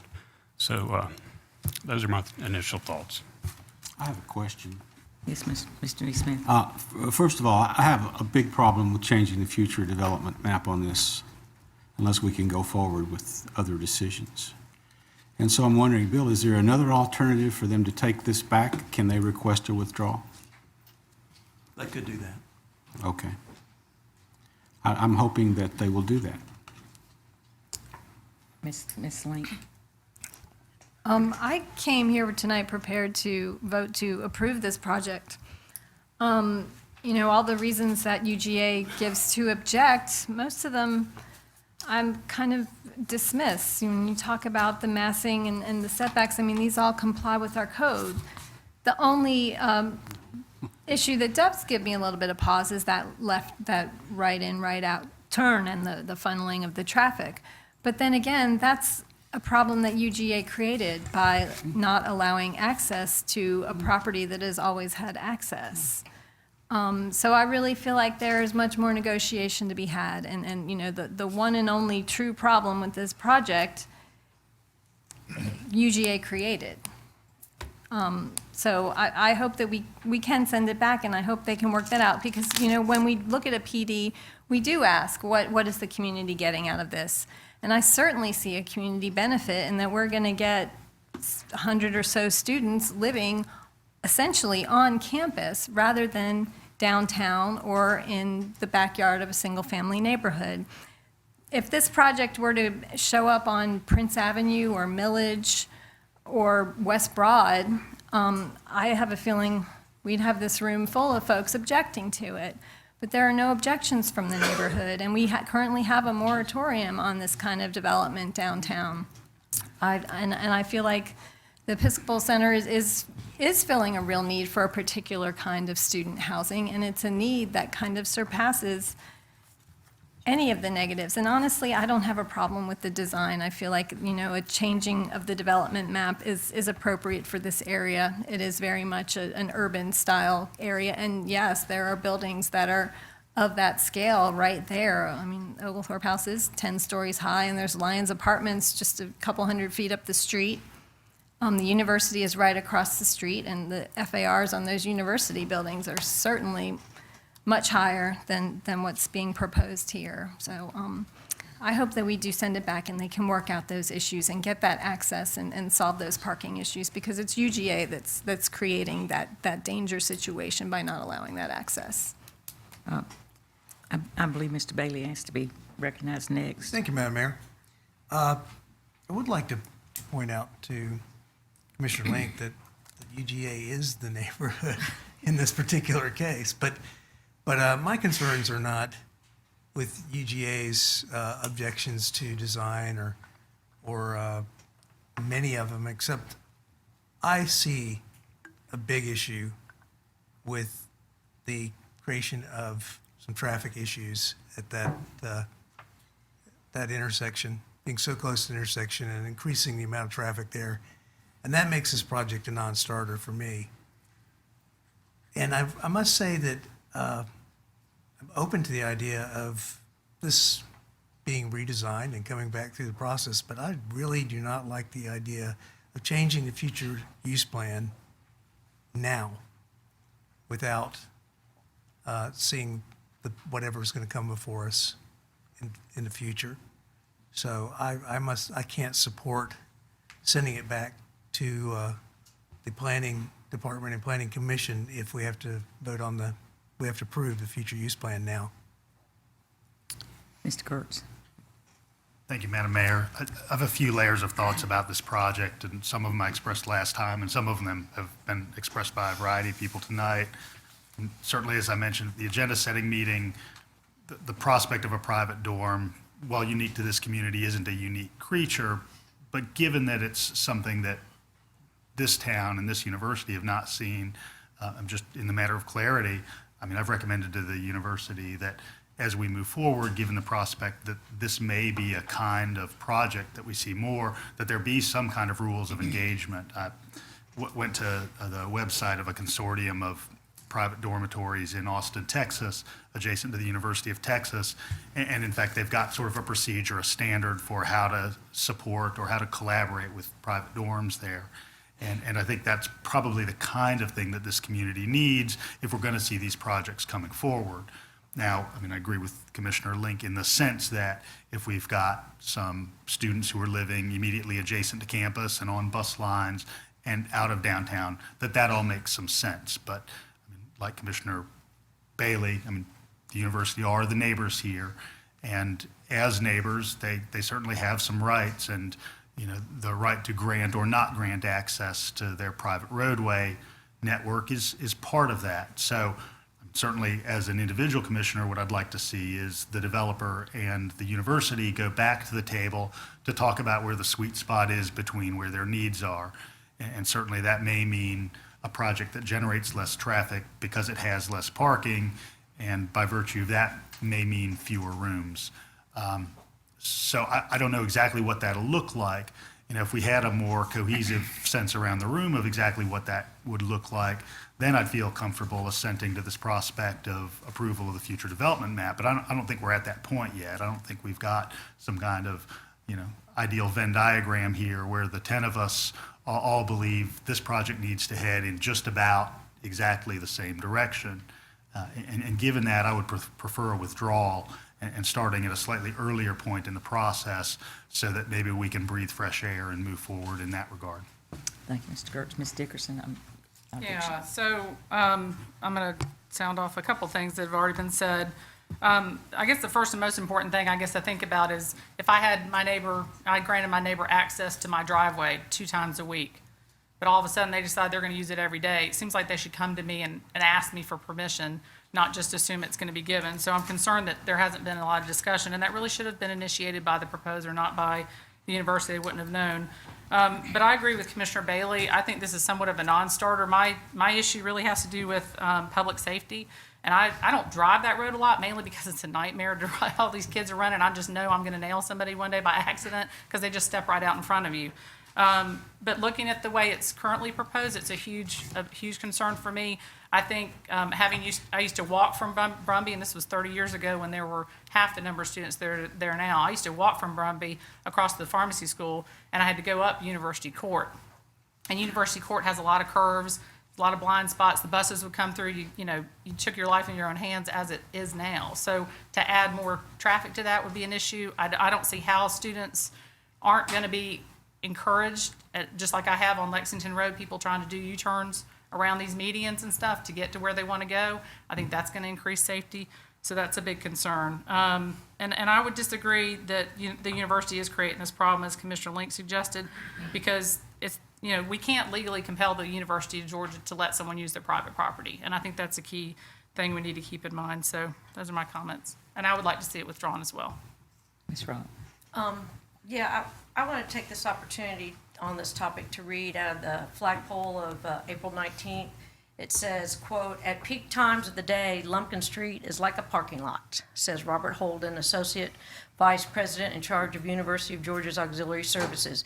"Anyone driving, walking, biking, or riding a bus at peak times can attest to the standstill traffic." So they're working on this, but I'm not in favor of us adding to the issues that are happening for the variety of traffic alternative as well as vehicular. This is my neighborhood, Melissa, and it is the university's neighborhood. And if you were to walk like I do and the others that are walking in the area, it's very frightening on Lumpkin when you're on the side where the sidewalk and then there's the curb and then there's the traffic. And for those who haven't been in Athens for a long time, the reason that the opposite side of Lumpkin is the way that it is with a winding sidewalk set further back and a fence and landscaping is to keep people from cutting across because of the dangerous, inherent, and nearly deadly, if not deadly, situation that happened when sidewalks are so close to the road and people crossing.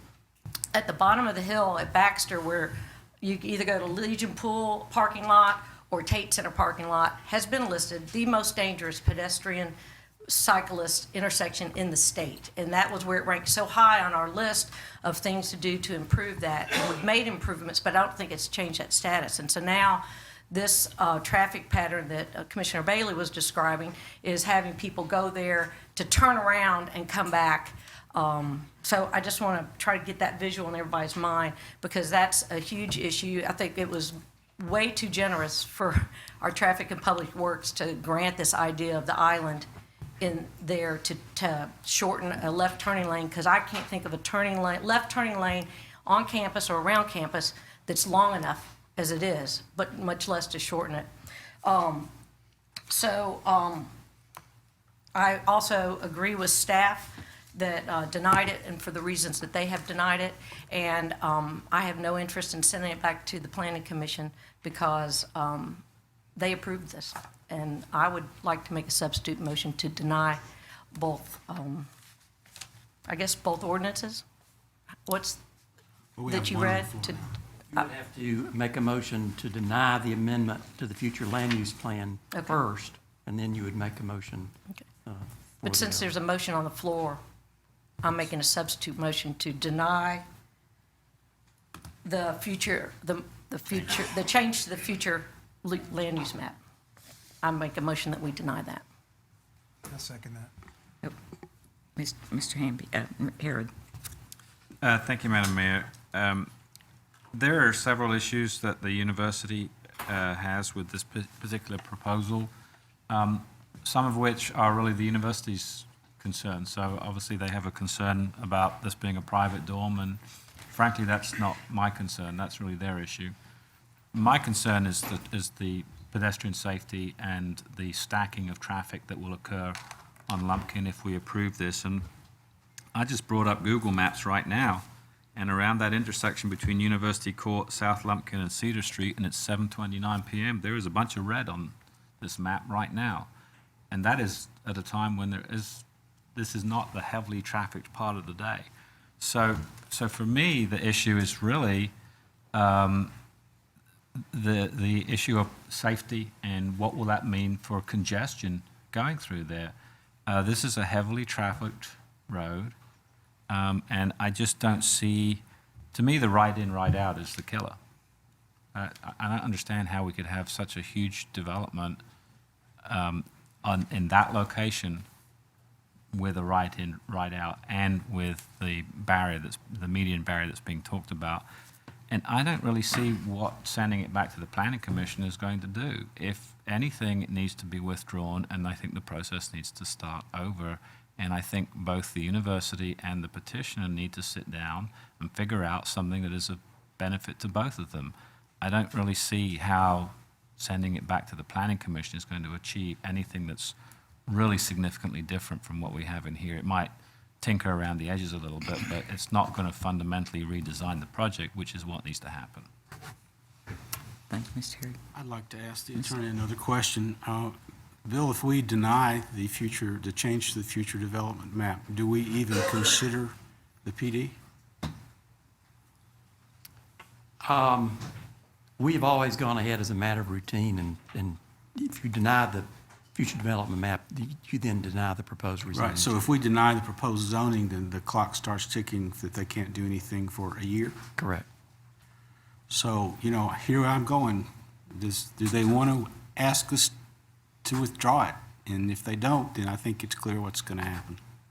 Well, I have heard a number of you all say you'd like to see a withdrawal. And is it appropriate for us to ask the petitioner if they would like to do that? Yes. Mr. Warrens? Obviously, we would much rather withdraw the petition than to have to wait a year before we can even start over again. So in order for us to consider that, excuse me, Madam Mayor. That's all right, go ahead. Attorney, what was our process here? We've got a substitute motion on here for denial of the change. Well, to make that happen, I think the mover of the substitute motion would have to withdraw the motion, and then the original maker of the motion could amend the motion to request acceptance of a withdrawal. I'd rather call for a vote. Okay, we have a motion on the floor. Man. And the vote call, let's have the roll call vote, Ms. Spratlin. This is on the substitute motion. Yes, ma'am. Wright? Yes. Bailey? No. No? No, ma'am. Neesmith? No. Hamby? No. Bale? No. Harrod? No. Dickerson? No. Sims? Gertz? No. Link? No. 1 yes, 9 no. Okay, substitute motion has failed. Do we have another motion? We haven't. We're back to the Back to the original motion, which was to send it back. No. She could change it to. And I think the motion that we had on the floor had to do with the. I'll make a substitute motion Okay. for approval of withdrawal of this petition. And I'll second that. Is that in order, Mr. Berryman? Because okay. Yes. Okay. Okay, we have a motion to allow withdrawal and a second. Let's have a roll call vote, Ms. Spratlin. Neesmith? Yes. Hamby? Yes. Bale? Yes. Harrod? Yes. Dickerson? Yes. Sims? Gertz? Yes. Link? Yes. Wright? Yes. Bailey? Yes. 10 yes, 0 no. Okay, so back to the drawing board, guys. Okay, so we're now to item number, I forgot where we are. 18. And we have an ordinance, and this is a text amendment relating to site design and standard applicability. So, An ordinance to amend the code of Athens-Clarke County, Georgia with respect to site design and use standards and for other purposes. Mr. Neesmith. Thank you, Madam Mayor. This is something I've been talking about for a while, and I appreciate the mayor moving this along to the planning department and the work that they did and the planning commission. And basically, fundamentally, this is to allow the grandfathering of the building design, grounds design, all those things. If a site improvement or a building footprint do not exceed 25% increase. Currently, it is 10%.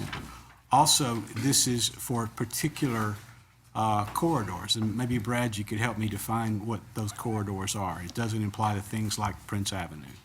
I can. It applies only to those corridors that are currently zoned commercial general and that do not carry a level 1 or 2 classification. Right. So boiling that down, Lexington Road, Atlanta Highway, some of US 29 North, more of the suburban corridors generally. So this is to help in the development and redevelopment of our suburban commercial corridors. We're not compromising our urban corridors at all with this, and I think that's appropriate. but it will allow, for example, a business owner, and I know of cases of this where they wanted to expand their footprint by 20% and be able to hire 2 or 3 more people and increase their business. And their alternative, they couldn't do it without doing sidewalks on 2 or 3 sides, putting in street trees and all of those things, and it made it very prohibitively expensive. So I hope that we will approve this. I think it will be good for our suburban, auto-centric, commercial corridors. Thank you. Don't make a motion yet, because I didn't allow public input. Oh, I'm sorry. We have not had this many zoning items in a long time, so if anybody in the audience would like to talk to us about item number 18, which relates to what Mr. Neesmith was just, and Mr. Brad were just addressing, would you like to talk to us about it? Okay, seeing none, we'll come back. And you've already read the ordinance, hadn't you, Bill? Okay. I think we have. Oh, you have somebody want to speak to us. Okay. Yes, ma'am. I'm so sorry. This is actually a little bit off topic, but I've just been watching the American flag over there by that light, and I would really hate for it to get scorched. Thank you. So I was just going to ask if you could allay my anxiety. Thank you. I would really hate for the building to catch fire. Thank you. That's in front of the camera. Well, it would just be on you, so that's no loss. It would actually be on Bill, so you're right there. Okay, thank you, Gretchen. This has been an exciting meeting so far. Okay, Mr. Harrod, you wanted to speak to item number 18. I don't have anything particularly profound to say about this, but I did just want to correct one thing. I think Commissioner Neesmith had talked about, and I support this, about this would help with development or redevelopment. I think we need to clarify that I think this would actually just be on redevelopment, because really we're just talking about That's true. sites that are already That's developed. a good point. You're So- absolutely right. Thank But I would like to go ahead and make the motion to approve. We have a motion. Do I have a second? Ms. Link, you want to speak to it? I don't have too much objection to this when it comes to those suburban corridors, but I feel like there's portions of what are considered suburban corridors that are really, especially as our community grows so quickly, are functioning more as urban corridors. And I hope that as we look at the land use plan in the coming year or so, that we can reclassify. I'm particularly thinking of West Broad Street, and, once you get between Alps and the river, I feel like we need to talk about reclassifying. So for that purpose alone, I'm going to vote no on this. I feel like 25% is a pretty high threshold. And I feel like we really need to reassess some of those corridors that are closer into town. Mr. Gertz. I mentioned at the agenda setting meeting, and I'll say again tonight, I think this was appropriately crafted to focus on those areas where this would be of greater utility. And it is important to note that there still remains in this ordinance on these commercial general sites a 25% threshold, which still means that a very significant redevelopment, a redevelopment where you're moving from a 4,000 square foot building to a 6,000 square foot building, is going to trigger all these modifications in lighting, in site design, in tree management, and in sidewalk construction. So I'm supportive of this, given the way it's been crafted. If this was carte blanche, or if this was allowing any level of redevelopment with none of those code compliance elements, I couldn't support it. But as it's written, I will. Thank you, Mr. Gertz. Anybody else before we vote? Okay, we have a motion, second. All in favor? Roll call. Roll call. Okay, roll call, Ms. Bradley. Neesmith? Yes. Hamby? Yes. Bale? Yes. Harrod? Yes. Dickerson? Yes. Sims? Yes. Gertz? Yes. Link? No. Wright? Yes. Bailey? Yes. Okay, 9 yes, 1 no. thank you, ma'am. Okay. Believe it or not, no, we got one more, 19. And this is another text amendment which deals with Millage Avenue overlay permitted uses, and we have an ordinance, Mr. Behrman. Yes, an ordinance to amend the Code of Athens-Clarke County, Georgia, with respect to special district overlays, Millage Avenue corridor special district overlay, and for other purposes. Thank you. Is there anyone in the audience that wishes to speak with us on item number 19, text amendment? Okay, seeing none, we'll come behind the rail. Mr. Hamby. Sure. Thank you, Madam Mayor, and I'll just go ahead quickly and make a motion to approve. Second. Have a motion, second, any discussion? All in favor? Aye. Okay. Now, we have finished our agenda, and this is the time that any citizen wishing to speak on any item can come to the podium and have you 3 minutes. Please give us your name and address, and love to hear from you. Hi, I'm Paula Loniak, and I live in Arnoldsville. How many of you remember the workforce housing study? ACC paid a neutral, out-of-state company a lot of money to determine the status of Athens' non-student population's housing needs. The study revealed that there was a dire need for affordable housing for middle-income families and individuals. ACC housing costs have steadily increased over the past decade, while incomes have remained stable. These are facts, not guesses. With such results, one would hope that the ACC government, our elected officials, our public servants, would be immediately starting to do something to improve the situation, which has been forcing long-term residents out of Athens and into surrounding communities, such as Madison County, Oglethorpe County, Jackson County, etc. Not because they want to live there, but because Athens is no longer affordable. Unfortunately, it appears our public servants are not doing anything to improve the housing situation for the workforce. Instead, what are being erected are massive, multi-storied student resorts, such as the Uncommon, the Mark, and others on the fringe of downtown. These expensive compounds provide all and any amenities the students might desire to live in pampered luxury, including parking decks. These monstrosities resemble gentrified prisons from the outside, and they loom over what used to be Athens' funky, charming, unique, quirky, small-town vibe. Property costs have driven local merchants' rents up to the point where many have relocated or even closed. Does anyone remember Local Color, Barnett's Newsstand, Blue Moon Books, Helix? Franchise stores are swooping in because they are the only ones who can afford the skyrocketing rent. If this continues, downtown Athens will look like any town USA. I love Athens. However, over the past 2 or more years, Athens has turned its back on me and many others. Huge development contractors are changing the very fabric of downtown Athens. How has this been allowed to happen? How does Athens and its residents benefit from the constant construction of bigger and bigger buildings that don't address the housing needs of the majority of the workforce, the permanent residents? One option for affordable housing in Athens would be tiny houses. They are not a fad, they are not eyesores, they are being successfully incorporated into cities and towns across the United States and Europe. They appeal to people of all ages and backgrounds who want to simplify their lives and make less of an impact on our environment. Frequently, they are located in tiny house communities consisting of a few or dozens of tiny houses located in a place or a piece of property with a small plot for each house, plus some common areas, a community garden, a meeting, a social house, a green space. It's similar to neighborhoods of bygone years when everyone knew and looked out for each other, helped one another, socialized with one another, took pride in their community, and took care of the property together.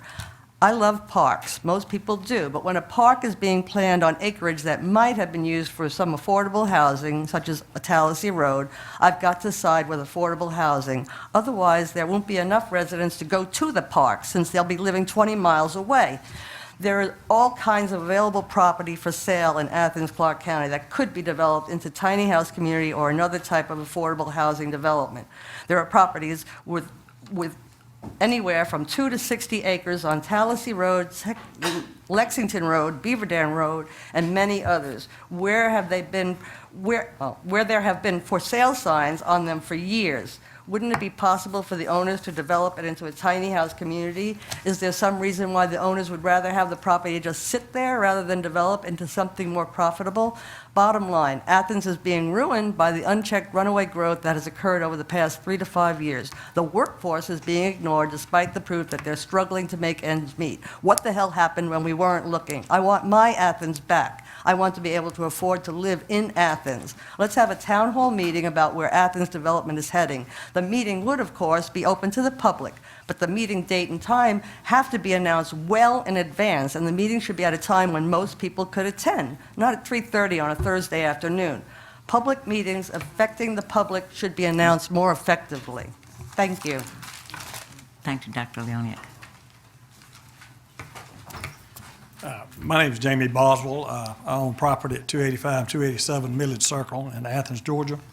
I'm here to speak about a proposed historic preservation issue. I was here 10 years ago, well, not here, but I was involved in this 10 years ago. And as I stated then, we have probably the highest priced property per square foot in North Georgia, outside of Atlanta, in the Five Points District. And I'd like for it to remain there. I have a personal issue in that I own a property on Millage Circle that is a duplex. My wife and I would like to remove it and build a house over there. If this becomes a historic district, I won't be allowed to do that.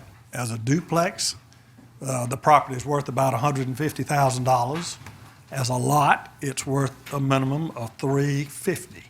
So that's a loss to my family of somewhere in the $250,000 range. So another thing that concerns me, there are probably people here who don't live on Millage Circle that want to speak about Millage Circle.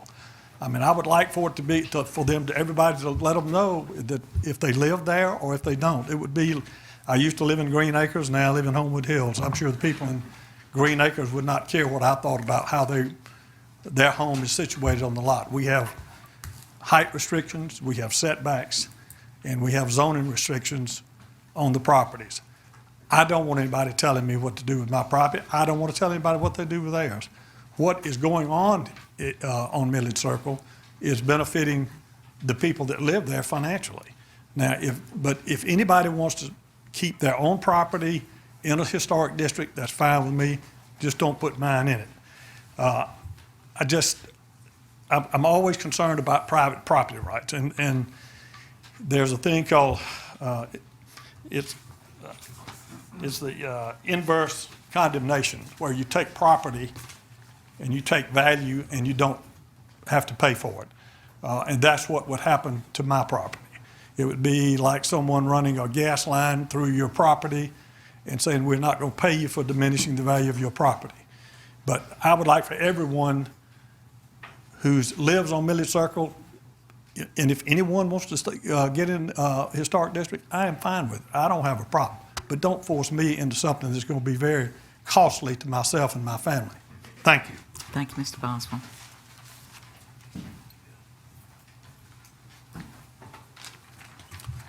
My name is Richard Banton, and I live at 185 South Finley Street. Excuse me, I'm going to be reading from a phone. Richard, what was your last name? Banton, B-A-N-T-O-N.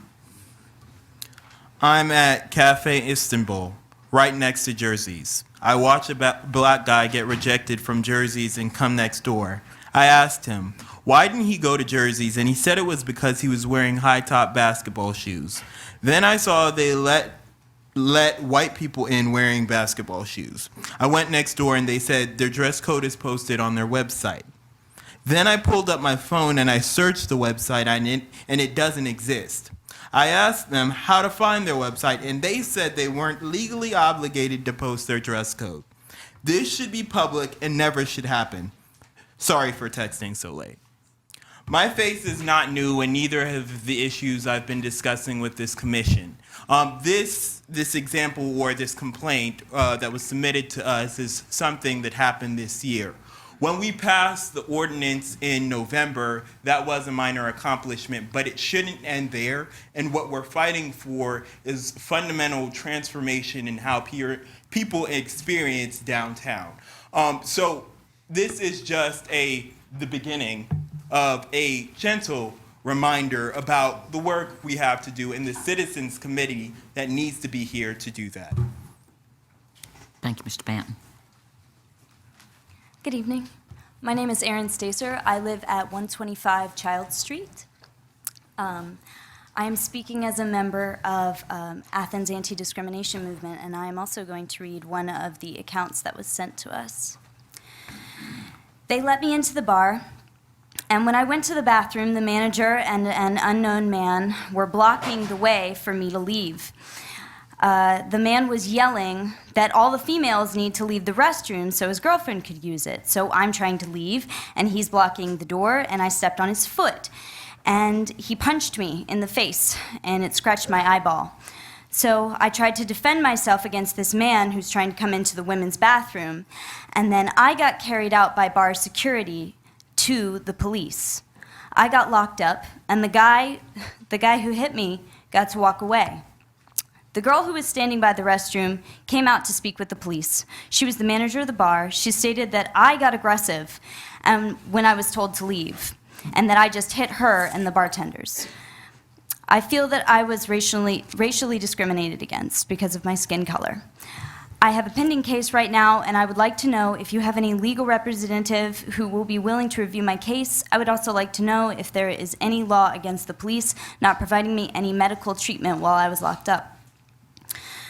I think this is just an example of many, many stories that we're hearing about, and Athens Anti-Discrimination Movement is collecting accounts like this, mostly just to show, for one thing, the frequency with which citizens feel they are being discriminated against, but secondly, to ask to have preventative measures like making bars be very, very explicit and clear about their rules like dress codes, and making sure that those things are visible and accessible to citizens, especially when they're entering the establishment.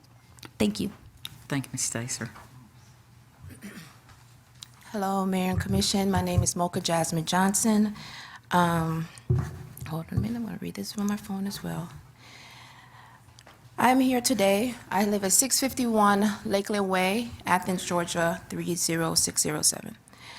I'm here today because I do not want the issue of discrimination to fall to the wayside. Thus, on more than one occasion prior to coming here today, I've reached out to Andy Herod, Blaine, and the county attorney to share my concerns. I would like to say thank you, Andy, for taking the time to answer me and for clarifications. The time is coming near for the Athens-Clarke County Manager and Attorney's Office to present their findings and recommendations to the Mayor and Commission regarding the review and creation of a Citizens Civil Rights Committee. With this in mind, I feel that it's important that I share my concerns prior to the final development of such entity. For the past 90 days, Athens Anti-Discrimination Movement in-house Civil Rights Task Team have collected data and documented stories regarding discrimination and the behavior in downtown Athens. Based on these findings, I believe that explicit bias, privilege, and social economic status plays a major role in discrimination here in Athens. And in order to truly address this issue, I encourage the Mayor and Commission to go beyond the basic requirements set in the ordinance that prohibits discrimination by alcohol licenses, specifically by making an attempt to tackle discrimination from a social context, which entails breaking institutional structures and practices. Collected evidence proves that some bar owners and staff members do not respect the current alcohol ordinance in place, because there are still heightened incidents where people are being turned away due to unclear or lack of signage involving required dress code. I understand now that bar and business owners are not required to post any signage if there is no dress code required, yet people are still being discriminated against under these premises. The Mayor and Commission should consider different ways to enforce this law, such as education, some of the trainings that you have already offered, or having a public input session such as Envision Athens. At the bare minimum, I recommend some sort of signage should be posted stating the new policies, including who to contact if one's rights have been violated. We can't assume that because it was public that we were fighting for this, that everyone knows that this alcohol ordinance exists and how to enforce it. To truly build a more inclusive community, the Mayor and Commission should consider going beyond the necessary requirements by developing strategies that include minority-owned businesses and by seeking ways to improve intergroup relations within downtown Athens. Thank you, Ms. Johnson. Good evening, Madam Mayor and Commissioners. My name is Starjabria Farrington, and I reside at 109 College Station Road, 30605. I'm a graduate student at the University of Georgia, as well as sit on the board as a member of the Athens Anti-Discrimination Movement. I come to you this evening in order to address the dress code stipulations that occur in downtown establishments. These dress code guidelines are used to discriminate against patrons of color. There are several stories, comments that I have heard across UGA's campus and read about on Google reviews in researching one particular establishment, where this appears to be an ongoing occurrence. The website cites the atmosphere as being casual and hip. There is no dress code posted under any of its web references. However, night after night, black and brown patrons are turned away for wearing the same clothing items as white patrons. In speaking to a group of black undergraduate students, the dress code has stopped them from participating in downtown activities at certain establishments as they have faced blatant discrimination. And more recent, a narrative points out how an employee of the particular establishment I speak of implicitly stated they are moving toward making it a more white establishment. This is an issue that from web comments stretches back over a year. This is a problem, and to whom is what I wonder. Issues of discrimination like these need to be addressed. All citizens of Athens should feel comfortable enjoying the different forms of entertainment without feeling outcasted and discriminated against. A citizen committee needs to be created in order to address, keyword, address, these issues that need to be an Athens issue and not just an issue for people of color. As being a part of the 7% black students at UGA and a social work student fighting for social justice as cited by the NASW, I am here to stress the importance of a citizens committee that will actively address complaints of discrimination and not compile complaints.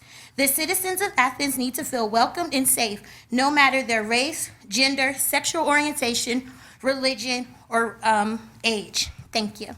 Thank you, ma'am. Is it Barrington? Is that right? Barrington, okay, thank you.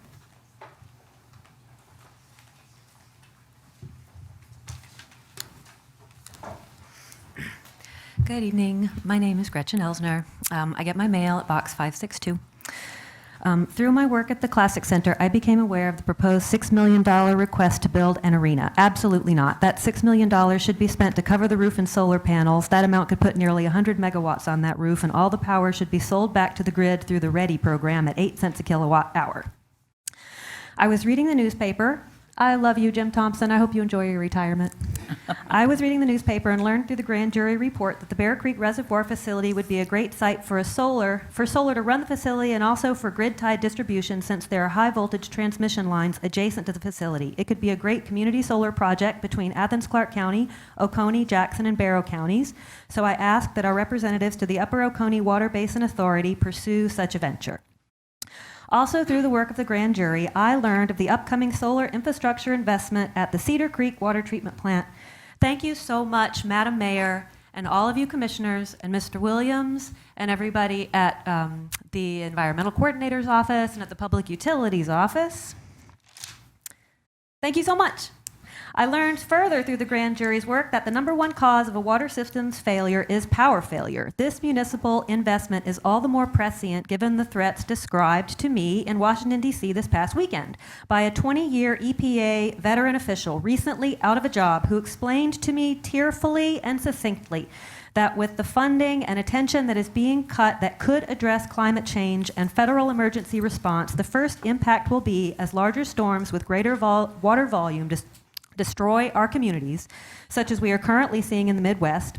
The power goes out, the wastewater treatment systems are overwhelmed, and the greatest threat then becomes the spread of waterborne disease. And this man with tears in his eyes over a beer in a pub in D.C. said, "We will watch our friends, families, and neighbors die of dehydration from diarrhea." So if our communities are not prepared to deal with this, I personally will have an anxiety attack way worse than watching the American flag get caught on fire. Anyway, in talking to housing developers and business owners and homeowners, telling them like, hey, we all got to step up about this, right? Like I put solar on my house working at the Waffle House. Anybody can do it. And they always say, no, the government needs to pony up first. Well, you know what? None of the citizens of this county have any more excuses because you guys are doing the right thing. You're moving in the right direction. You're stepping up and you're speaking out, and you need to keep it up. And the rest of the citizens need to step up and follow your example and reduce their carbon footprint because you got to consider who's under it. And all of us are because we are all in each other's care. And Jim, I want to thank you one more time. I really appreciate all the good work that you do for this community, and I hope that you enjoy your retirement. Thank you, guys. Thank you, Ms. Elsner, and thank you for your service on the grand jury, too. Thank you for your service on the grand jury. Yeah, you and I both did.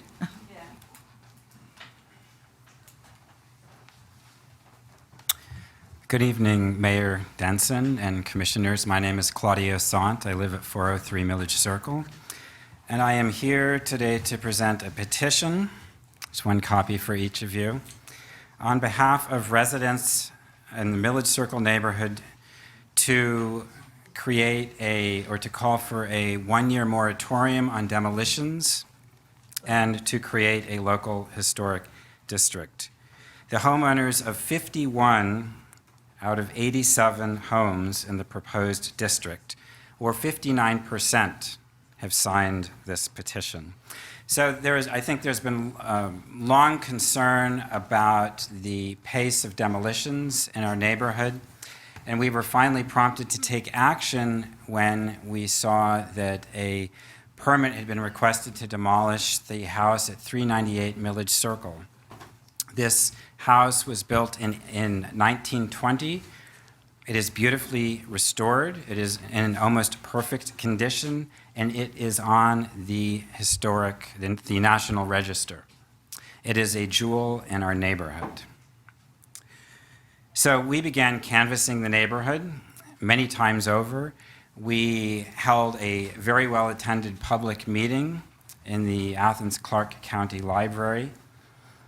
And we expected this process to unfold as it had in the past, according to well-established procedure in Athens-Clarke County, and as we saw most recently on Rutherford Street. Our commissioner placed a 90-day hold on the demolition of 398 Millage Circle.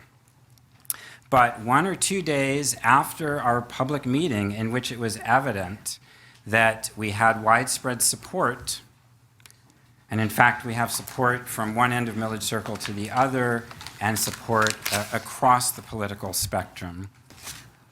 But 1 or 2 days after this public meeting, we learned entirely by chance that our commissioner had withdrawn the hold on the demolition.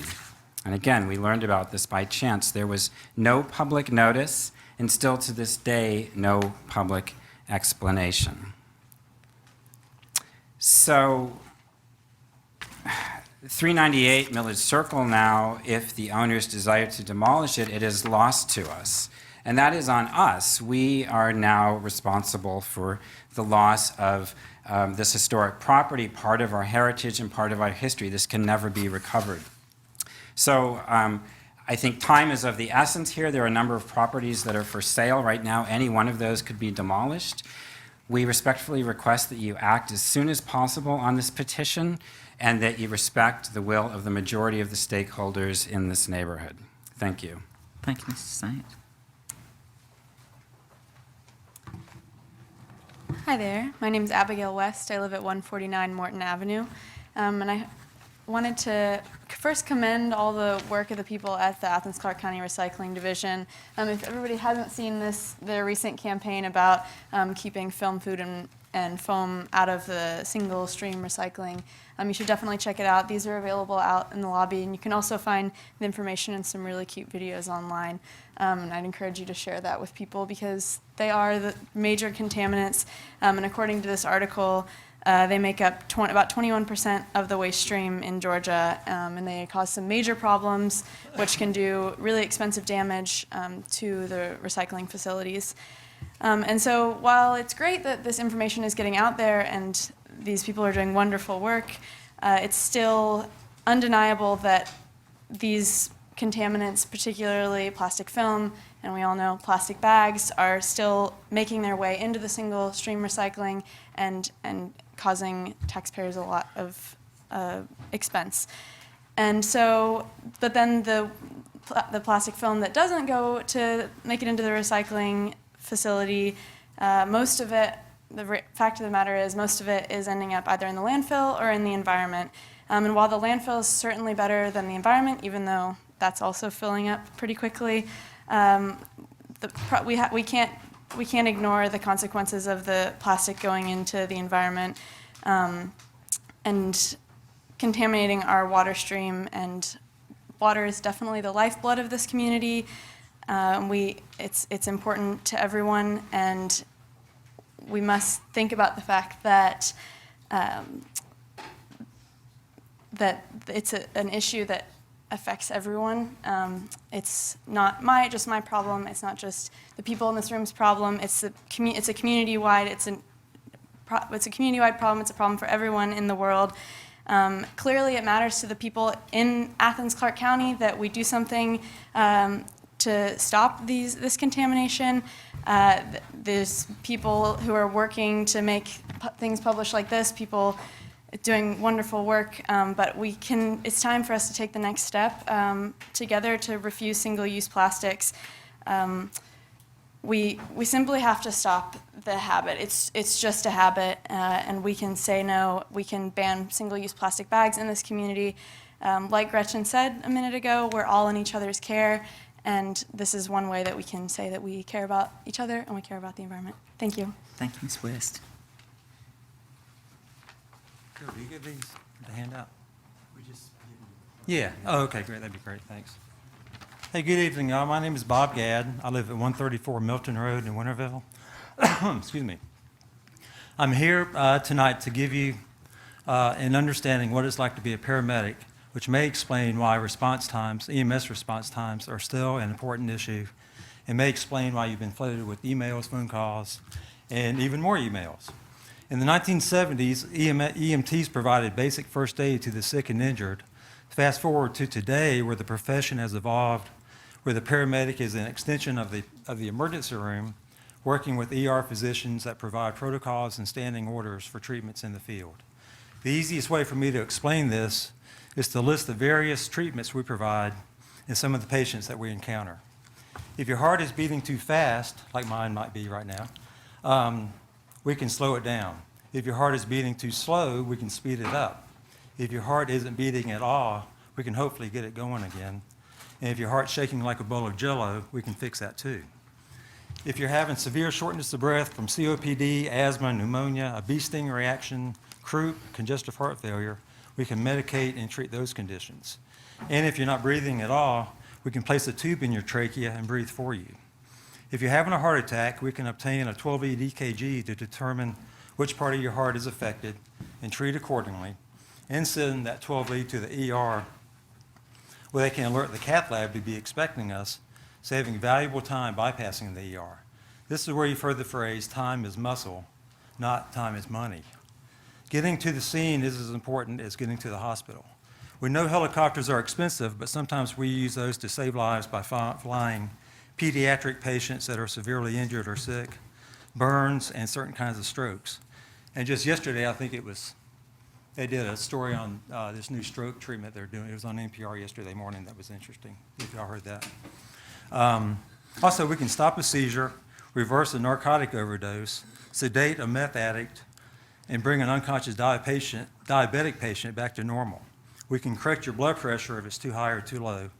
If you've fallen and broken a hip, we can stabilize the fracture and medicate you so the ride to the hospital is more comfortable unless we go down Chase Street. We also encounter trauma patients that involve motorcycle, car, and bicycle accidents, cyclists and pedestrians hit by cars, shootings, cuttings, and stabbings, fights, falls, the occasional homicide, suicides, sexual assault, domestic violence, and child abuse. Also severe bleeding and burns, shock. I could go on and on, but I think you get my point. And oh yeah, we also help women deliver their babies. I know this all sounds very dramatic, but all these are examples of calls I've run in the past, mostly in Clarke County. I hope this explains why response times still matter. Thank you. Thank you, Mr. Gadd. Good evening, everybody. I appreciate the opportunity to speak tonight.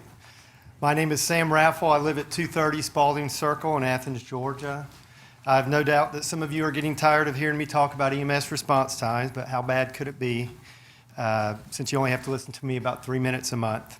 And oh yeah, the occasional email, that's I'm sure very brief. I wanted to take this opportunity to address National EMS's presentation to the ACC work session a few weeks ago. One thing that became clear to me is that their facts and our facts, in many, if not most cases, are diametrically opposed. I would also like to point out that what we are asking for is more transparency, an open review of the numbers, oversight committee meetings that are open to the public, surveys of our police officers and firefighters, and perhaps ultimately an independent audit of the raw, unfiltered numbers going back as far as we can. An audit could assist the community in improving services in the most efficient and economical fashion. It could also just make things better. This doesn't sound like a group that's trying to conceal the truth. On the other hand, we have a group that is relying on a lack of transparency that's bordering on secrecy, private oversight of their public safety services, and complete control of the collection, aggregation, interpretation, and dissemination of the data. To me, it's sort of like the fox guarding the hen house.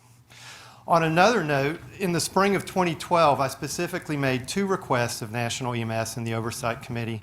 One was to change the 911 response time number that they consider excessive from 15 minutes to 9 minutes. They stuck with the 15 minutes, and that was still in effect when I made the same request 4.5 years later this past fall. The other request I made is that they consider using a 90% of the time standard instead of averages, since averages are misleading, and a 90% of the time is the industry standard. I was told that that's not possible. So I was totally shocked to recently learn that National EMS is and has been contracted for many years to meet a 90% of the time standard. I believe it's 8 minutes and 59 seconds, 90% of the time in urban areas, which is not as good as the NFPA 1710, but I consider that a start. Why have we only ever gotten misleading averages, and why could they not tell a commissioner their median response time at the work session? What % of their calls do they respond to within 8 minutes, which is the NFPA 1710 standard? What percentage of the calls do they respond to within 8 minutes and 59 seconds? At what point, and I think this is the most important question, at what point do their response times hit the 90% threshold? These are all pertinent and rather simple questions. It's May of 2017 and we still don't know the answers. I would like to leave you a couple of handouts, and I really appreciate your time. Thank you, Sam. Give them to you. Yes. And, yes, thank you. Thank you very much.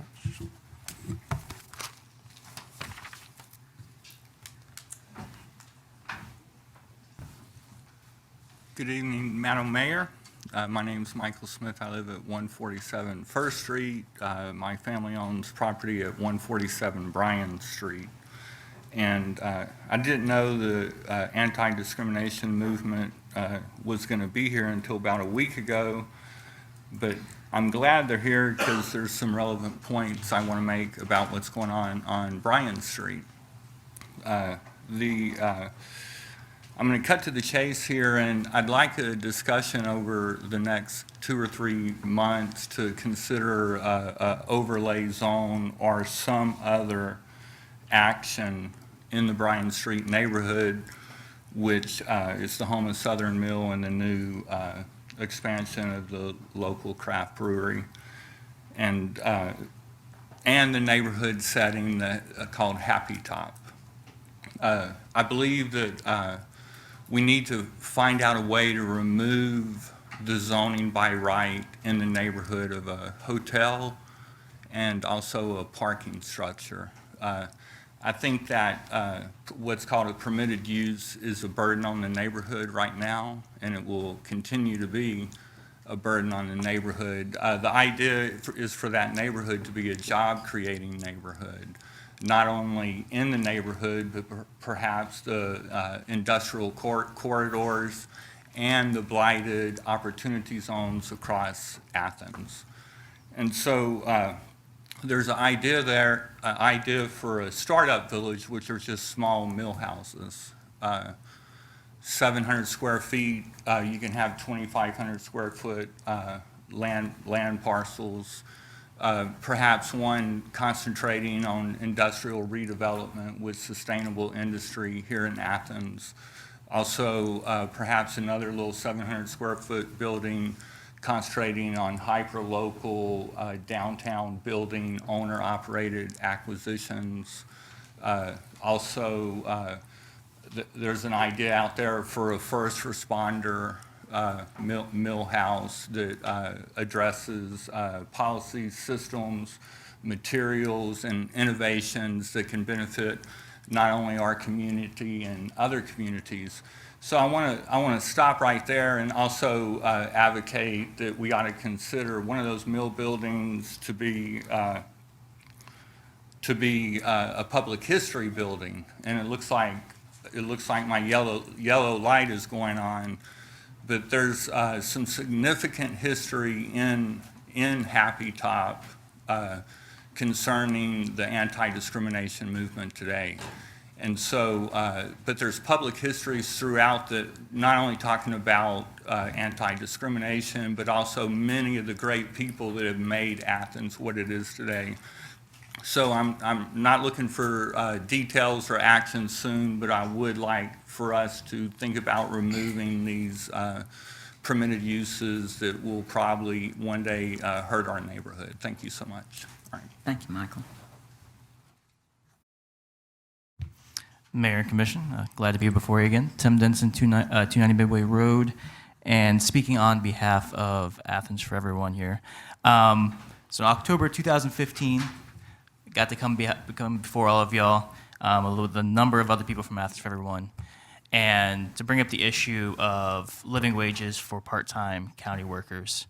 And we are thrilled to see that that has actually been put in place, and that now all part-time workers, not counting temporary and seasonal, still have to work on that, is making $11.60 an hour. This is exciting. It's very exciting for those 85 people whose lives this is going to directly affect. So I thank you all, and especially staff, for doing the work and seeing this through. And now we must get it to those seasonal temporary workers. And also, the need to tie it to a floating living wage, so that we can ensure that in years going forward, we are never again dropping below that living wage level, and that we're actually paying people enough to get by on their standard of living. The other thing I'd like to speak to is on the Athens Civil Rights Committee. Definitely agree and appreciate all the people here from the Athens Anti-Discrimination Movement and what they said. I've spoken and heard from, I think, almost all of y'all, and I know that, and I believe that all of y'all want an Athens also that is inclusive and that is free of discrimination.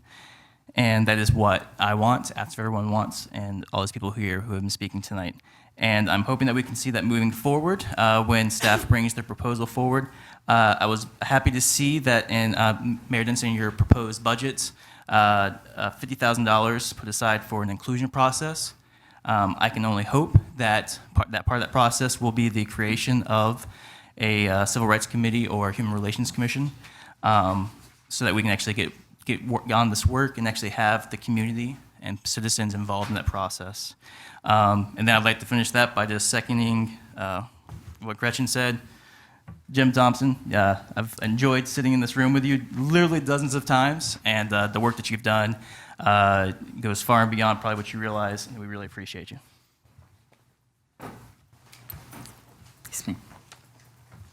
Good evening, Mayor, Commissioners, neighbors. Hi, I'm Cordula Schultz. I live in 184 Highland Terrace, and I'm here to show my strongest support for my neighbors on Village Circle. And you heard from my neighbor, Claudia's thought about the situation. So I completely agree with everything Claudia said, but I'm not going to repeat this. I want to talk to you about a completely different issue in this discussion. And to do so, I want you to know more about me. So I'm a scientist and a professor of biology at UGA. I lecture future medical doctors, and I lead a research laboratory on biomedical research. So I deal with human health all the time. And the second point of my introduction is you got all a file for me with this nice brochure. And I don't want to go through the changes in the neighborhood. What I want to do is I want you to look at this. Look at this huge house. That's in my backyard. It took 2 years of construction noises from 8 a.m. till evening, sometimes 11:30 p.m. Every weekday, every weekend day, every holiday. You guys have no idea how many times did we neighbors walk over there or call the owners to stop the noise, because we really wanted to serve our family our Thanksgiving dinner, or our kids wanted to have the egg hunt without putting their hands to their ears. So it was a very hard time for us. So just when this is over, we have two more projects. 550 Millage Circle is 5 houses away from me. 233 Highland Avenue is 7 houses away from me. Not to mention all the partial demolition. 190 Highland Terrace, for example, which is right next to me, is going to have a second store added. So I'm understandably very upset, and you guys probably think, well, that lady should get a grip. It's construction, so there's construction noises, right? But as much as I agree, it's not that simple. So now I'm going to talk to you as a scientist. I did some research, and I found that there's a growing body of evidence, scientific evidence, that long-time exposure to secondhand noise has severe emotional and physical effects on human health. And specifically, this affects children and adolescents. So I want to cite to you from an article, a scientific article, that the Environmental Protection Agency, the American Public Health Association, the National Institute of Health, specifically the National Institute for Children Health and Development, and several others accredited associations have stated publicly the health and hearing of many Americans are at risk because of regular exposure to excessive and unsafe noise levels in public venues like restaurants, clubs, sporting events, and in areas of constructions and ground maintenance around schools, neighborhoods, and public parks. These health effects include, but are not limited to, heart attacks, high blood pressure, sleeping disorders, learning problems, and stress. I'm sorry, ma'am, your time's up. And I just ask you, please stop this insanity. Thank you. Hi, good evening. My name is Drew Deacle. I live at 194 Westview Drive in Athens. I live in right in 5 Points. My house backs up to property on Millage Circle. I'm also a general contractor by trade, and that's what I do for a living, so I understand construction really well. And finally, I'm on the Athens-Clarke County Historic Preservation Commission. I'm actually the chairperson.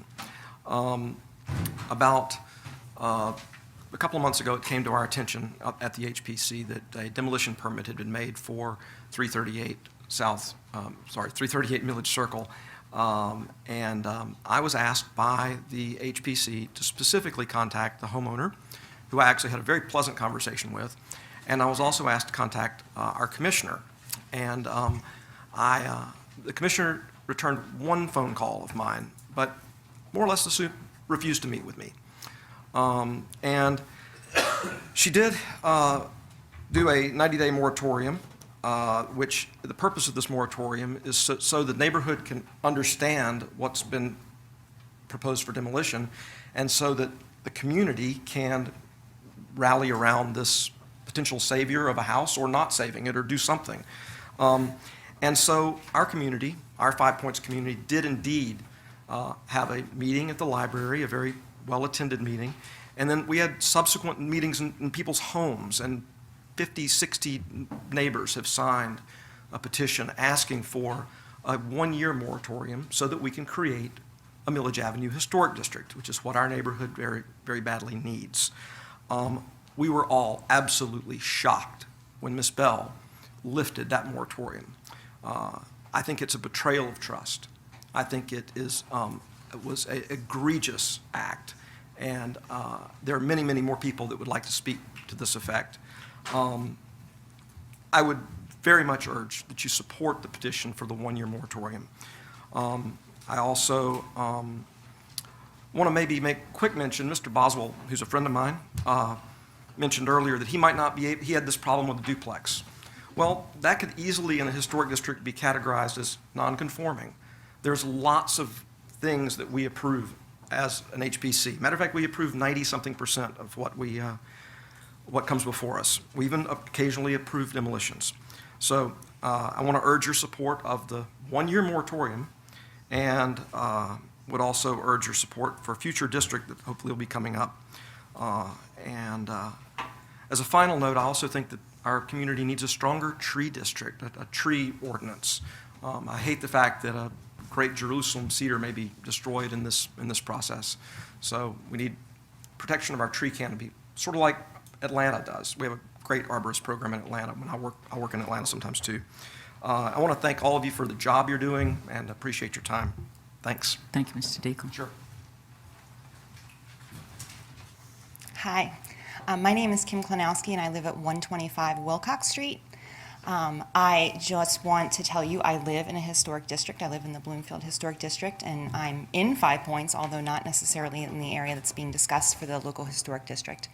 But I want to say that when I saw the email come across the neighborhood alert about the demolition that was being requested for 398 Millage Circle, it really took me aback. And one of the real big reasons why it did was the price point. So this was a house that was being sold at over $650,000 to be immediately torn down and rebuilt on. And that scared me, and it scared me for a lot of reasons. And I'm going to take a conservative guess, but say that maybe 70% of the homes within that district probably could sell for that price or less.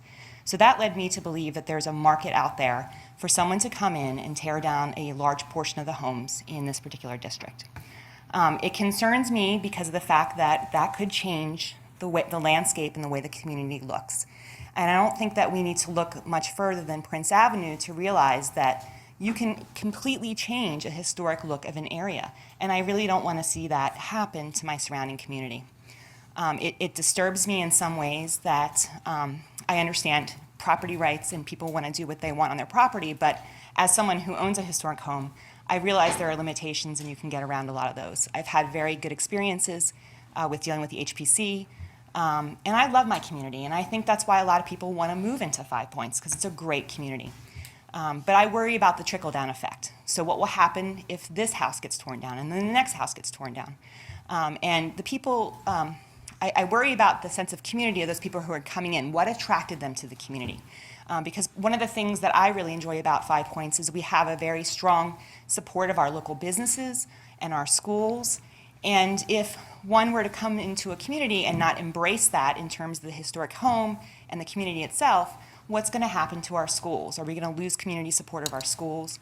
Are we going to lose community support of our shops like Avid and all those great things that we enjoy that we all walk to because we love living in 5 Points and the walkability of the neighborhood? And that really concerns me as someone who lives in 5 Points. And then the last thing that I want to stress and I really want to talk about in terms of community is community representation. So I, too, was very concerned to see that there was this grassroots organizing of people in the neighborhood who wanted to present an alternative to our representative. And I was really taken aback by the fact that, at least from what I have been told, that they were not given that representation that they deserved. And I think, as a commissioner, one represents everybody in their community, whether or not they're black, white, brown, rich, poor, whatever. I think everyone has a voice at the table, and I'm really concerned that in my particular district, we may have lost that. Thank you for your time. Thank you, Ms. Winowski.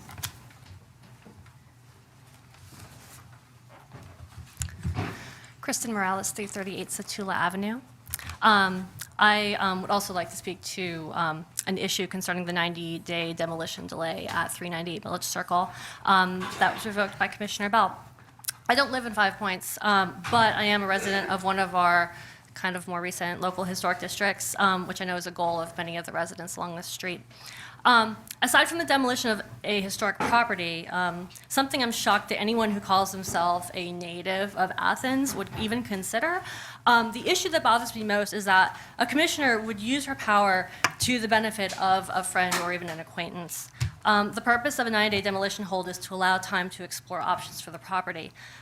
This is a time to investigate the history of the house, its significance, and the significance of its loss to the neighborhood. This was the process that was being followed by the neighborhood, and many were hopeful that, at the end of the 90-day delay, the neighborhood would be able to move forward with the local historic district nomination. I gotta say, I consider several people that are standing here in front of me to be friends, but I would never consider anyone to do anything that would benefit me, whether it's professional, personal, anything.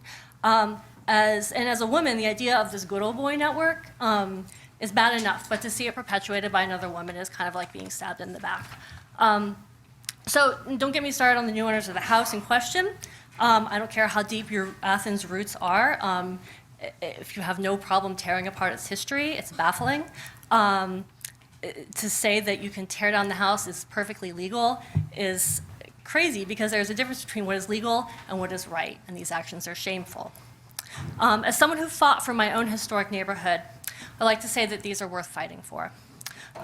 There are lots of dissenters. They have lots of lies. Do not believe them. Everyone that came up and said all these bad things would happen to Buena Vista, totally wrong. They never happened. My house is actually doing quite well. We're actually able to add on to it. It's totally fine. In conclusion, my neighborhood has been strengthened because it's a local historic district, not despite it. And allowing Village Circle to move forward as its own historic district intact is an act that benefits all of Athens. Thank you, Ms. Morales.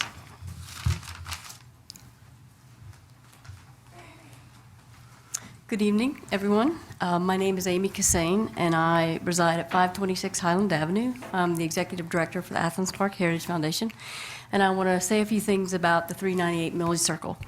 By now, you obviously are familiar with what has happened since the demolition review application was filed and Commissioner Bell officially extended the review period for a total of 90 days.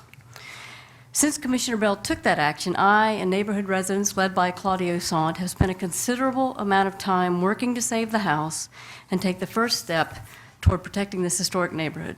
All of my advice to the neighborhood was based upon the assumption that Commissioner Bell would honor the 90-day delay, which she set in motion. Not only have I invested my time and the resources of the foundation based upon this assumption, but the residents who wanted to protect their neighborhood have done everything right. Everything. It's a model for how this process should play out. This demolition review process is not set up to make it easy for preservation advocates. It sets a high bar for saving a historic property threatened by demolition. I'm sure you can understand how challenging it is to pull together information, organize, canvass a neighborhood, work to educate neighborhood residents, and gain support of a majority of those residents. And all of this has to be done while under the gun, so that a petition can be presented to the county commissioner in time for him or her to meet with the county attorney, draft a moratorium, gain the support of other commissioners, and get the item on the commission's agenda before the 90-day expires. It's not easy. Nor does this review process impose an unreasonable burden on a property owner. And the process even allows for a commissioner to release the hold before the end of the 90 days if there is not significant or meaningful opposition, so as not to delay the property owner any longer than necessary. That's very reasonable. Up until last week, it has been considered a matter of good faith between the commissioner and her constituents that the commissioner would only release the hold if no one was taking action to try to save the property. Clearly, this was not the case with 398 Millage Circle. In fact, there was an ongoing extraordinary effort to save the house, and Commissioner Bell was well aware of that effort. Historic preservation is a community value, as demonstrated by our 30-plus-year-old preservation ordinance and clearly stated in our comp plan. The demolition review process is a natural extension of that commitment to preservation, and its purpose is to allow time to try to save a historic property that is threatened by demolition. The Heritage Foundation invests considerable resources in these efforts. I and Foundation trustees have spent countless hours meeting with property owners and working with neighborhoods to try to find a solution to save properties from demolition. But this process is meaningless, worse than meaningless, if its intent is not honored and the 90-day delay, when enacted, is not allowed to play out as envisioned. Please do not let the efforts of these volunteers go to waste and be meaningless. Please support their petition when you have the opportunity and help to get this district designated. Thank you very much. Thank you, Ms. Cassane. Hi, everyone. My name is Rachel Gabara, and I live at 403 Millage Circle. I'm not going to repeat what has been said already. I just wanted to say something about the experience of creating this petition and gathering signatures for this petition, what it's meant to me. There's been a lot of talk about community today, and I wanted to just say a few words about community, about property ownership, and also representation and standing by your community. putting this petition together has been a remarkable experience for me and for my husband and for our 2 kids. We've met neighbors up and down Millage Circle and in the national Millage Circle National Historic District that we hadn't met before, and we've been working closely with people, as Claudia said, from across the neighborhood. Millage Circle is a very long street, and from incredible range of ages. And I think, although we haven't really talked about it, political backgrounds and beliefs. And we've had a lot of conversations. One thing that's been very important to us all along is not just to talk to the people that would agree with us, but to talk to everybody in the neighborhood about what we were proposing and get their opinion. And so out of these 87 properties, we have signatures on our petition from representatives from currently 59% of those properties. I want to stress that we have done this petition by the book in that we've tried to talk to everybody, we've emailed people, we've written letters to new homeowners who live out of town. We have 1 signature per property, and every signature on that petition is from a homeowner in the proposed local historic district, and it is a petition that we've had gathered together in shorter than the time that we anticipated we would have. So it's been a remarkable experience, and I have no regrets. I do regret that the trust of our community was, I believe, violated by the fact that the rules of the game seem to have been changed on us, or the rug pulled out from under us, as someone mentioned. And I believe that we have the right to petition our government, and we were in the process of preparing to do that, and that possibility was taken away from us. And one question that I have been asking for the past, since Thursday, and that I haven't gotten an answer to, is why that demolition hold was released. And I would appreciate an answer by email, by telephone, in any way possible. Thank you very much. Thank you, Ms. Sant.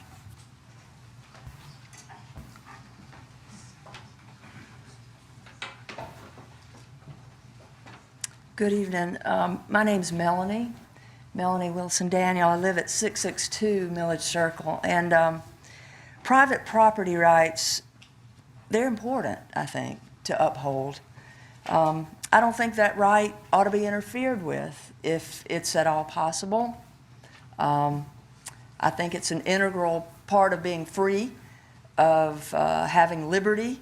Our Constitution ensures it, but without virtue, just having liberty, it often lands us in the ditch.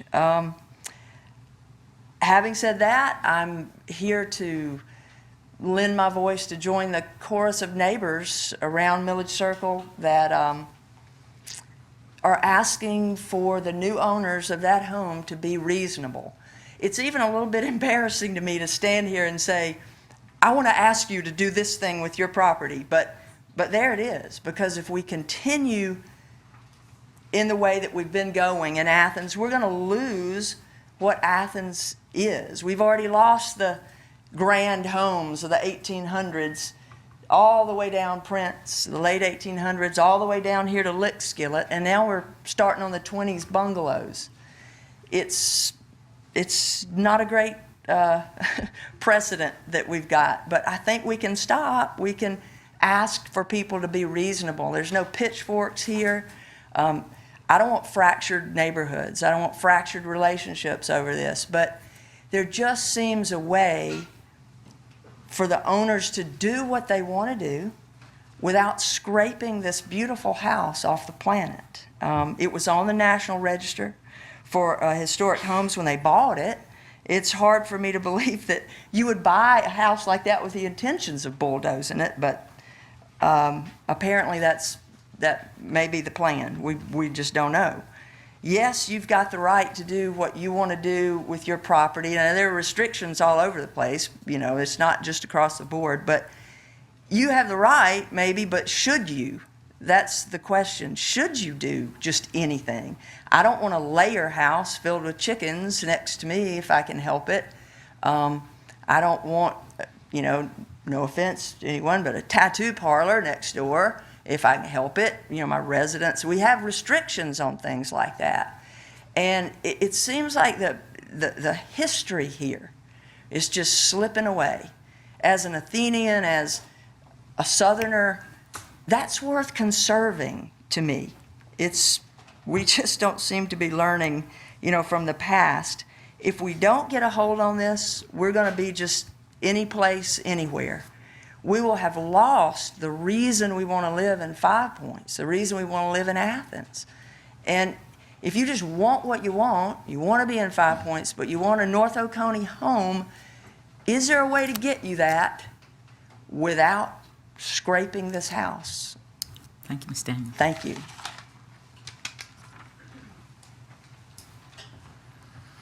Good evening. My name is Scott Reed. I reside at 420 South Millage Avenue, and I too am here tonight in support of my neighbors on Millage Circle. Many of us have moved to our historic neighborhoods because of the architecture and the character that they offer. And we are all concerned about the potential for compromised character, for our compromised investments, and our compromised home, the places that we truly have come to identify with. I may not live on Millage Circle, but these people are my neighbors, and this is a part of my neighborhood. When I come home, I drive through these areas, and I chose to live where I live for that reason. We are all concerned that what makes Athens, Athens is rapidly disappearing. What started with a single house, 398 Millage Circle, has turned into something much larger than that over the last few weeks. It has brought neighbors together to support a greater cause, and they have expressed their concerns together. They have been very vocal about what they would like to see happen. This is above and beyond property owners' rights. I think we're looking at something that is the protection of an entire district, the protection of a lifestyle, the protection of all of the things that I've just mentioned as far as character and investment and what people do call home. The people of District 7, Millage Circle, are speaking very loudly, and it would seem that they're still not being heard. We've gone over the purpose of a 90-day delay, and those are initiated to allow for the necessary time to investigate a property, to look into solutions, maybe for this individual property or maybe for the designation of a district. And again, the neighbors were not heard when they brought all of this to light. The actions of Commissioner Bell in this and the revoking of this 90-day delay only halfway through are at best described as ill-considered and disrespectful to the constituents of District 7. I urge all of you to continue the good work that you've been doing and respond to the residents of Millage Circle, work with them on their petitions, and help them, lead them to designate their district so that they can protect their homes and their investments. Thank you. Thank you. Thank you, Mr. Reed. Good evening. My name is Peter Rice. I live at 386 Millage Circle. The proposed tear down is 5 feet from my bedroom window. I moved to Athens in 1963, brought my family to start work as a professor at the University of Georgia.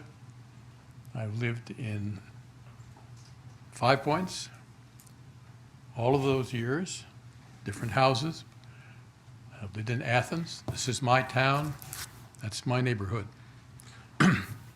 A number of you know me.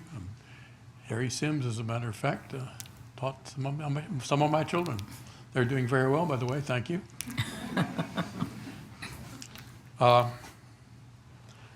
So I had a chance to meet the new owner of the property next door, my new neighbor, and shake his hand and shake his wife's hand.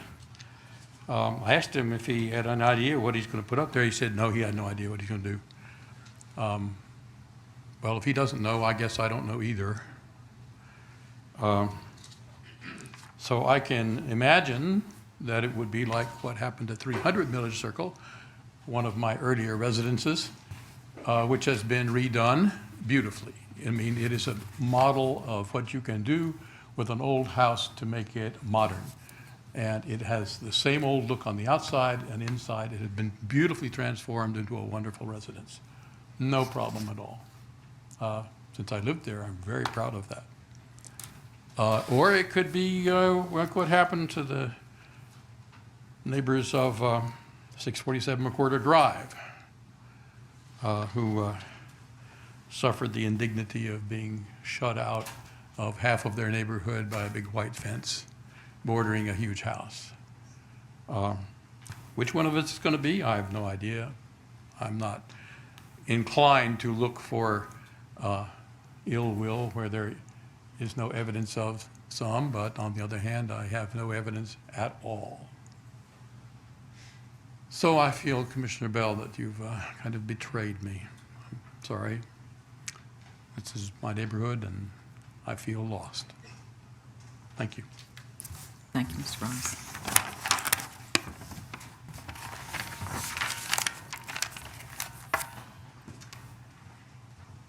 My name is Debbie Morris. I live at 652 Millage Circle, and I really hadn't planned to come say anything. But a couple of things have come to light here tonight, actually, that surprised me. Here I live on Millage Circle, and absolutely no one has knocked on our door to meet with us about this moratorium. I don't know about others. I don't know. I haven't talked to my other neighbors. We received a notice taped on a mailbox, and that's been it. Went to a meeting last week. But no one from this group has come to our house or called us or written us a letter or provided literature to us about this proposed moratorium. I would challenge, I don't want to sound ugly, but I would challenge the stack of petitions or signatures that you do have. I have heard of some folks who've said that they didn't realize what they were signing. Now, I don't know that. I'm just saying it would be great if we're going to lean on these petitions, that those signatures and those participants be authenticated. Because this does come down to our private property rights. I mean, I love Millage Circle. My house doesn't look like many of the lovely homes on Millage Circle.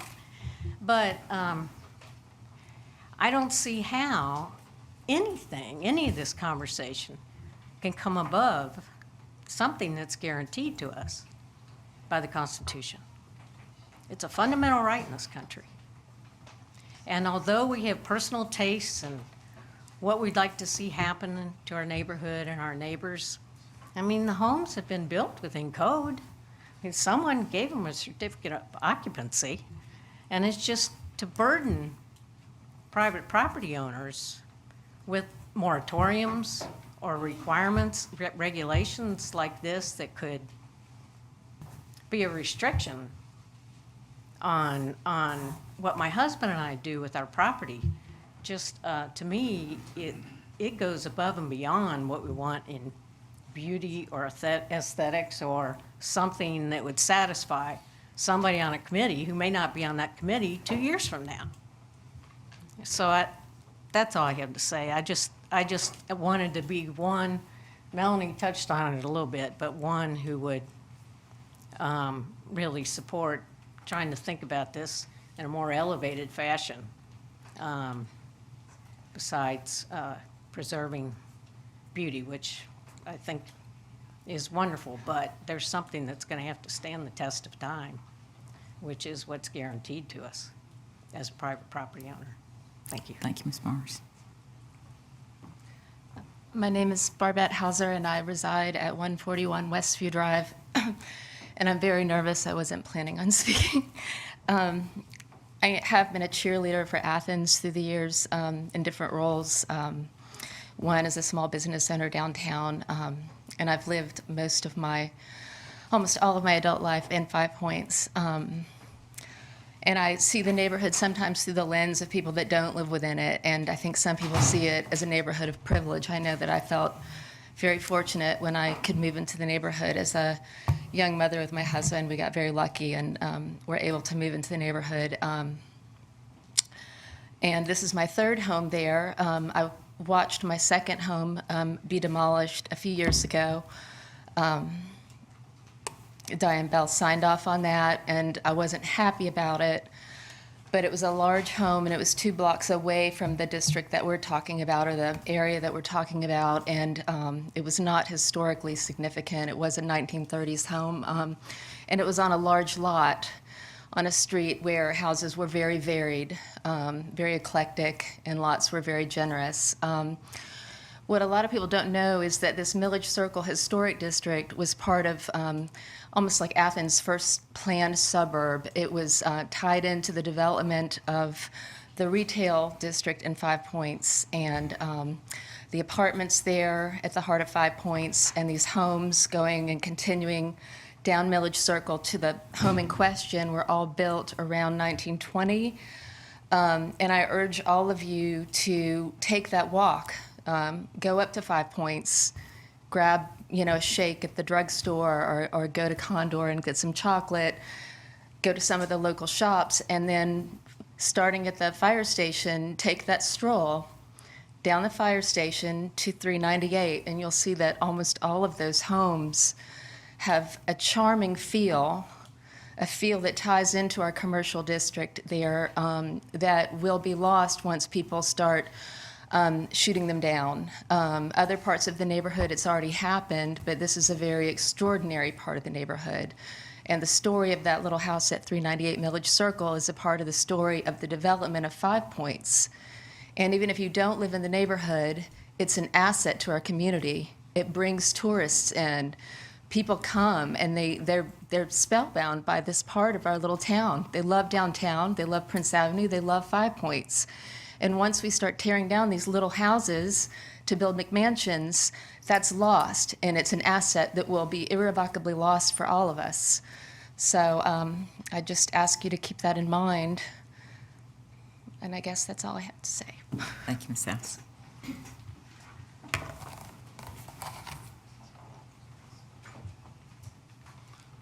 Hi, I'm Russell Edwards. I live at 400 Duncan Springs Road. I found the history of 398 Millage Circle kind of interesting. It was built by this gentleman, Marion Caskey, who also built the Fairview Sanatorium, the interesting pink building, part of a memorial park. Also built the Millage Heights apartment buildings, the Henrietta apartments that anchor the 5 Points neighborhood, and was well known and respected around the community at the time as a contractor of strictest integrity. This is from his obituary. One who refused to cut corners in the slightest. I was in this house this morning, and it really is just a beautiful home. You come up on it on the street, it's a beautiful arts and crafts example, which we don't have much of in this community. And it's very well built with custom millwork all around it. It's just a gorgeous place. My wife and I purchased a building downtown 2 years ago, and have had to work with the Historic Preservation Commission and with the historic staff with the city. And I can say it's been a great experience.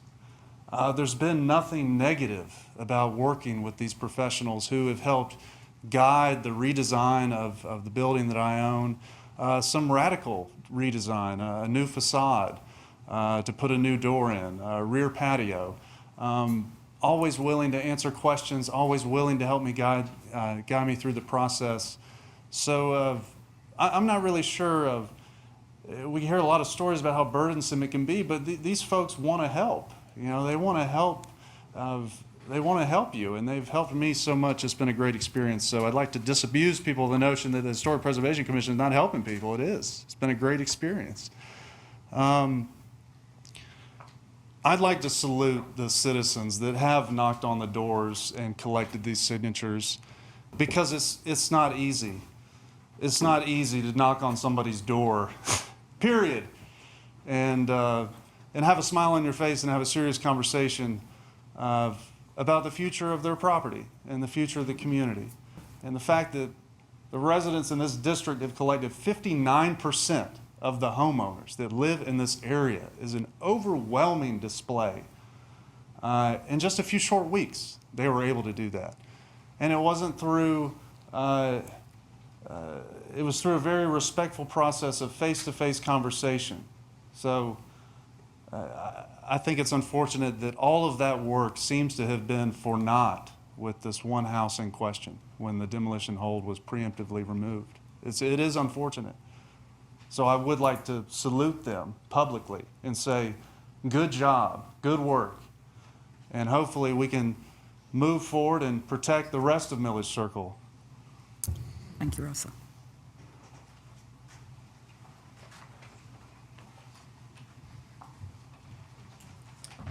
Hi, my name is Brian Hutto. I live at 595 Village Circle, and I wasn't going to speak either. But some people more involved than I have been in talking back there after Ms. Moore spoke, I felt compelled to let y'all know that Dr. Waters went to her home twice trying to contact her.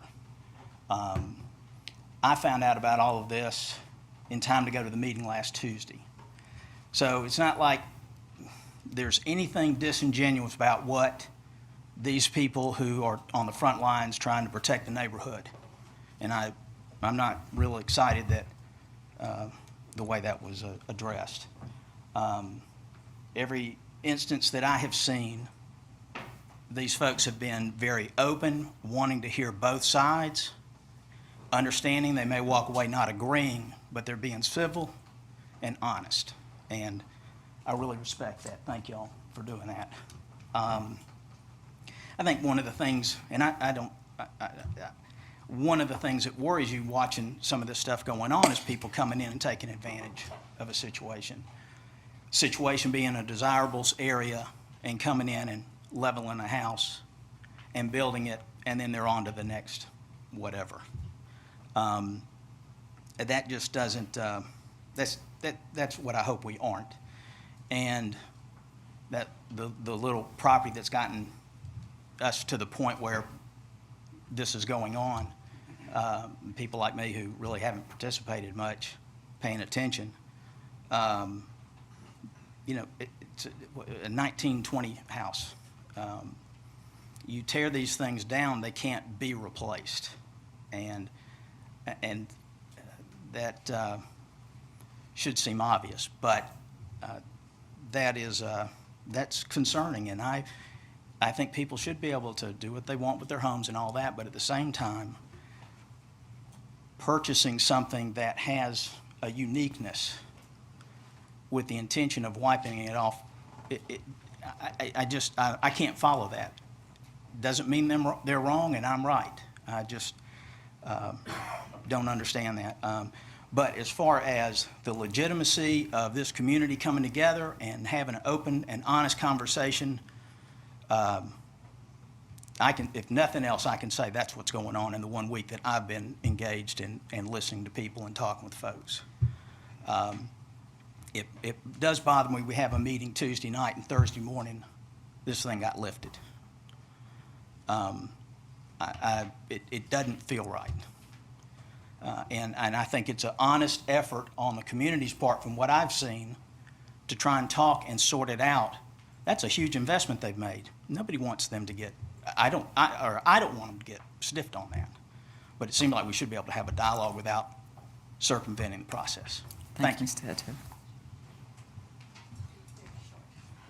I wasn't going to speak either. I'll be really short. I'm Barbara Grossman. I live at 237 Highland Avenue. I had a tear down behind me with a very, very large house built, and now I have an 8-foot plastic white fence that runs across the back of my property. Right next to me had a tear down that was approved by Commissioner Bell in 24 hours, and now I have a very, very large house next to me that blocks the morning sun that used to come into my kitchen. So please, just be thoughtful about this. And people have property rights, I understand that, but things have just gotten out of control. Thank you. Thank you, Barbara. Anyone else wish to speak before we come behind the rail. Okay. This is the time that we have our reports from myself and the rest of you. And one thing I have to give you all is to remind you that on Thursday, May the 4th, we have a special call meeting for the first Taxpayer Bill of Rights. We call it TABOR, TBOR, hearing and a budget work session, and we do need a quorum. So just a reminder. So, Mr. Williams, do you have anything for us? No, ma'am. Mr. Behrman? Nothing, thank you. Okay, but we're going to receive input from our commissioners now. We'll begin with Ms. Link, go counterclockwise, and end with, you know what, I'll start you next time. I think I skipped you, but I'll start with Ms. Link this time. I'll start with acknowledging Ms. Elsner's acknowledgement of some of the progress we're making with renewable energy. I was with Gretchen Elsner and about 30 other Athenians on a bus to Washington, D.C. this weekend for the People's Climate March, where we joined 200,000 people in the streets asking for change and to protect the world we live on. There is no greater cause on this planet, quite frankly. So I want to thank Mr. Williams for some of his efforts and the mayor. We're looking at creating an Office of Sustainability. It's in next year's budget, and I look forward to seeing that office do great work and us make more progress. And I want to speak to the folks from Millage Circle who came out asking for a moratorium and historic preservation of their neighborhood. I'm a great advocate for historic preservation. I live in a historic district. I worked really hard with my neighbors to get Buena Vista designated an historic district. And I hope that this can serve as a model and a lesson for other neighborhoods, and also point to the importance of being proactive in protecting our neighborhoods rather than reactive. It takes the loss of several homes and the pending loss of this particular home for people to come together and start hitting the streets to protect their neighborhood. And I am encouraging folks in some other neighborhoods in my district to start being proactive because, yes, our neighborhoods are under threat. Our historic neighborhoods are definitely under threat. We do see some people of tremendous means who all of a sudden want to live in town. And a lot of these properties have a great deal of value as student rental properties in some of our multifamily neighborhoods. So I cannot emphasize enough to folks in our community to get out there and get active and start talking with your neighbors and start having these meetings. And I want to appeal to the whole commission for us to take the initiative and to protect these neighborhoods and get these moratoriums so we can do the proper studies of these neighborhoods and assure that our community does not lose what makes it truly special. Thanks. Just want to make a couple comments tonight, thanking both all of us behind the rail as well as staff members who've really moved forward in a strong way with both some safety benefits for this community that began on Millage Avenue and have moved on to Prince Avenue and are soon to move on to Cedar Shoals Drive, North Avenue, and Baxter. These are some of the pedestrian crossing areas that are going to make some of the most dangerous areas in our community safer and are also going to provide some aesthetic benefits. And I'm certainly looking forward to the next iteration of this work and hoping particularly that those corridor aesthetic concerns are things that we can really take strong hold of in the years ahead. I had an opportunity to take a week off last week, which I enjoy a great deal, although I'm paying the price now as I drown in email. But the route I took back from the coast was through Aiken, South Carolina, to North Augusta to Athens.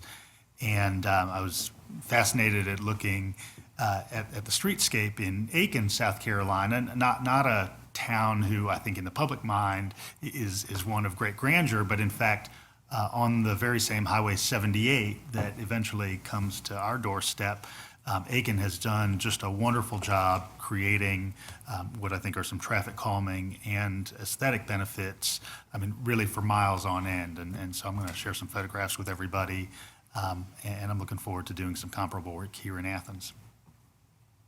Mr. Sims. A few years ago, your prior mayor's administration, I've served in the stead of the mayor on the Action Board. Excuse me. And during that time, there was a lot of turmoil that went through that process. In fact, Action was, and it serves a 10-county area. And so they're represented by basically elected officials from those 10 counties. Like I say, about 8-9 years ago, they were in $1.6 million worth of debt. I'm happy to tell you tonight that the sale of the building on Oconee Street has taken place last Thursday, and Action went from now $1.6 million in debt to $325,000 in the black.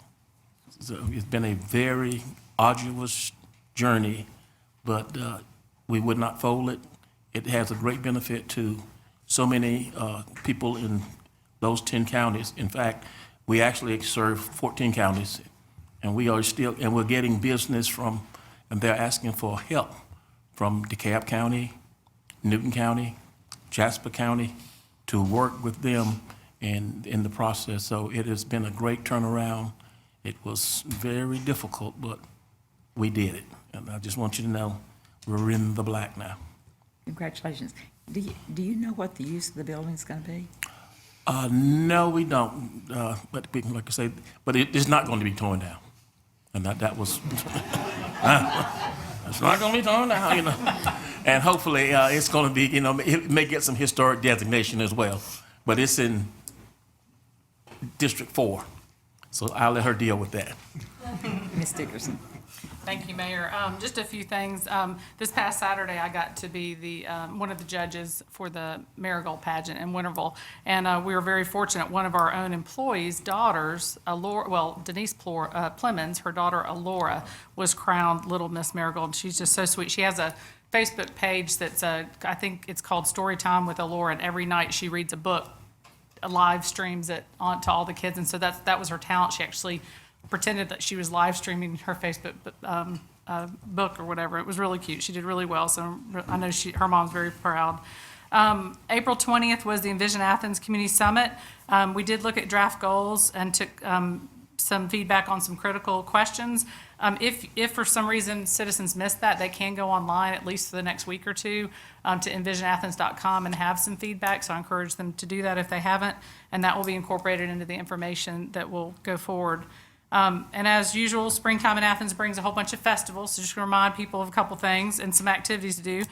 Trash to Treasure, I'm probably stealing the thunder out of Commissioner Wright's box, but Trash to Treasure is this Friday and Saturday at the Charm, which is located on College Avenue just down the street.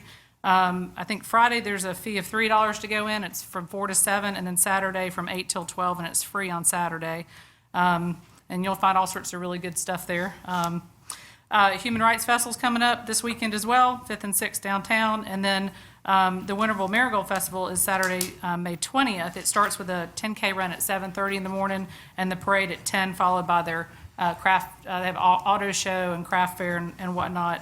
And we even have Mayor Dodd Farrell and Randall Bramblett will be playing music between 10 a.m. and 10 p.m. You'll have to look at the schedule to get exact times for them. But two really quick things. The WOW Pick It Up program, and I'm sure that one of our leisure services staff members came up with that really cute little thing, but the Pick It Up program, if you purchased back in 2005, I'm trying to remember when it was. Anyway, if you purchased an engraved fence picket or had a fence picket engraved with your name, your business, whatever, to raise money for the original WOW Playground, you can pick those up from now until the 15th of this month, between 9 a.m. and 9 p.m., Monday through Friday, and Saturday and Sunday 1 to 5 at the Tennis Center at Southeast Clarke Park. If you miss that, can't get there before the 15th, you'll just contact Leisure Services, and they can get you your picket.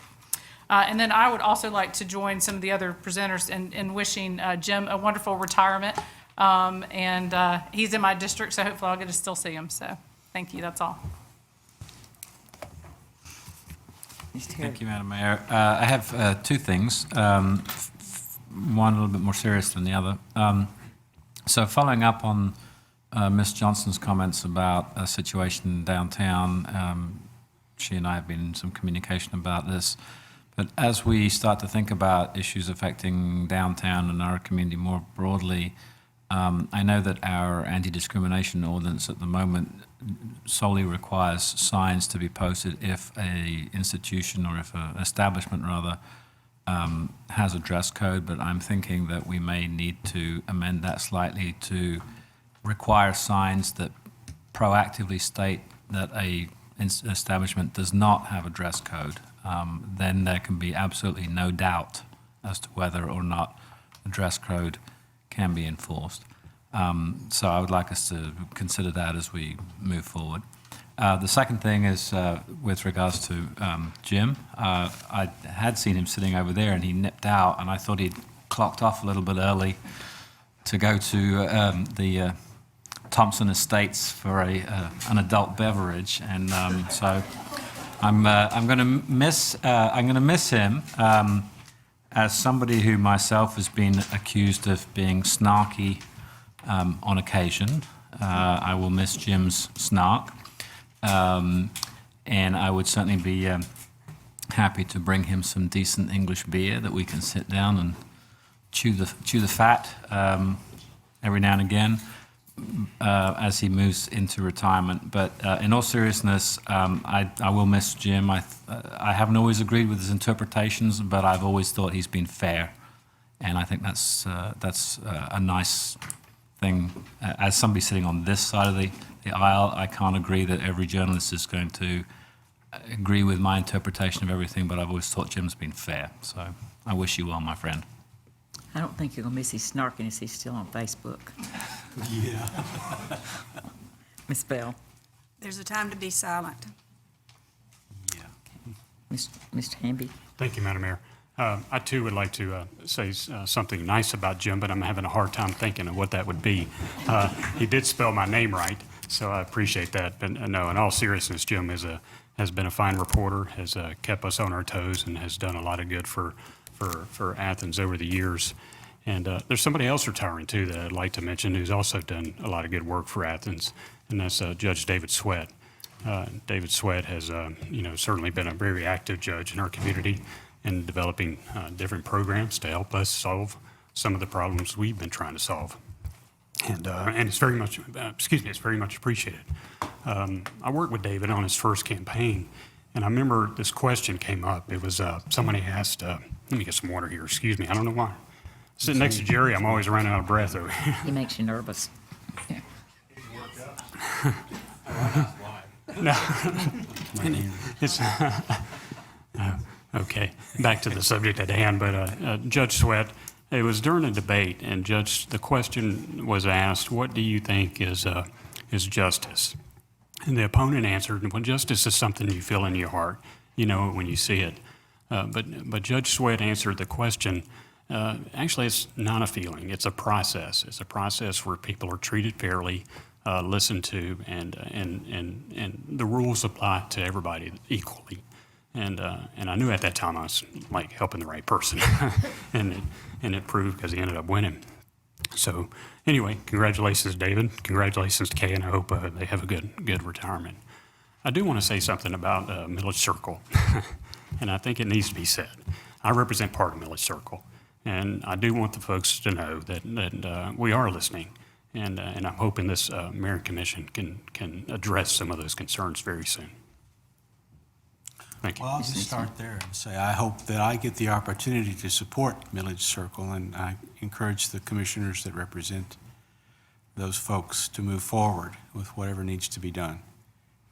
And about Judge Sweat, I served in a jury on Judge Sweat's court a few years ago, and it was a very difficult case. It was a guy defending himself, and he was a foreign national, and he was a little wacko. And Judge Sweat treated that guy so well and gave him every opportunity to pursue the justice process, but didn't let him go over the line. And it was a week-long trial, and I learned to respect Judge Sweat incredibly by being a part of that process. So I congratulate him in his retirement. We're going to miss him. And I hope they replace Jim real soon, because Jim has worked so diligently, hardest working reporter in Athens, but especially in the last few years when he's been here. Everywhere we were, there he was. And I hope they find somebody that can cover our news as well as he did. And I just really, really hope that will happen.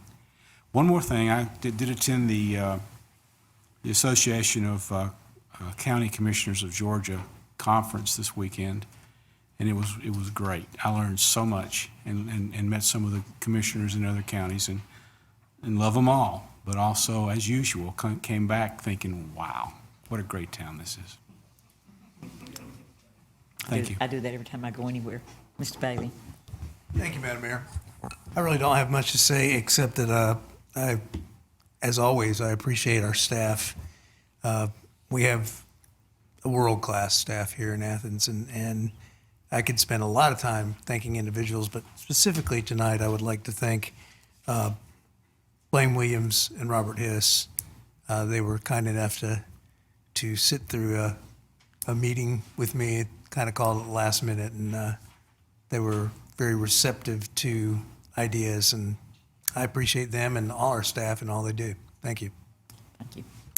Okay, with that, we need to go into, oh, I'm sorry.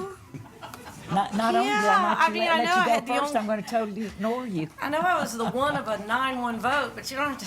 Don't have to rub it in, huh? I'm feeling it now.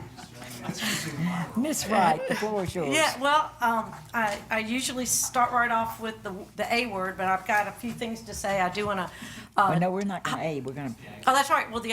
Yeah, okay. And so anyway, Commissioner Dickerson did remind me about Trash to Treasures. If you don't know about it, it's the biggest yard sale that can come together. It's diverting things from the landfill.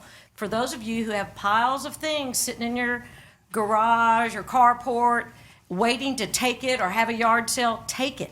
Take it down to the Charm tomorrow, and we're going to begin processing and setting things up for sale, but we are still collecting items that are your trash to become somebody else's treasure.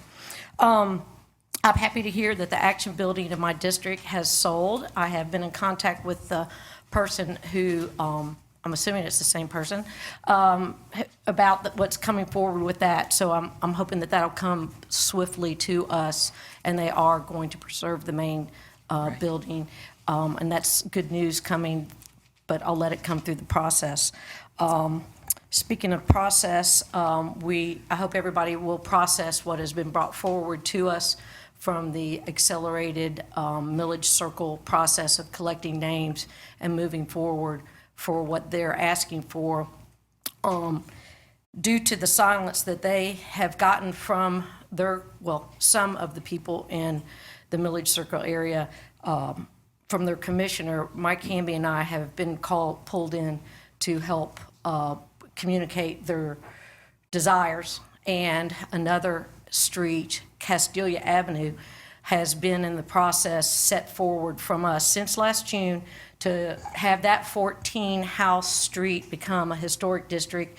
They've already been through the Historic Preservation Subcommittee for this. They began turning this information into Commissioner Bell. It's also in her district, and silence was also the response that they got from that. So I am collecting that information so that we can have that for us to look at, so that we can also help that group as they have worked hard. They have, I think, 55% of their signatures, but as you had said, Madam Mayor, that we want to get it. We want to get it clearly spelled out as far as the residents and the signatures. But there are times when we do have to do extra work when people in our community are not getting what they feel like is heard and represented. And so Commissioner Hamby and I will be bringing forward and working on that to see what we can do.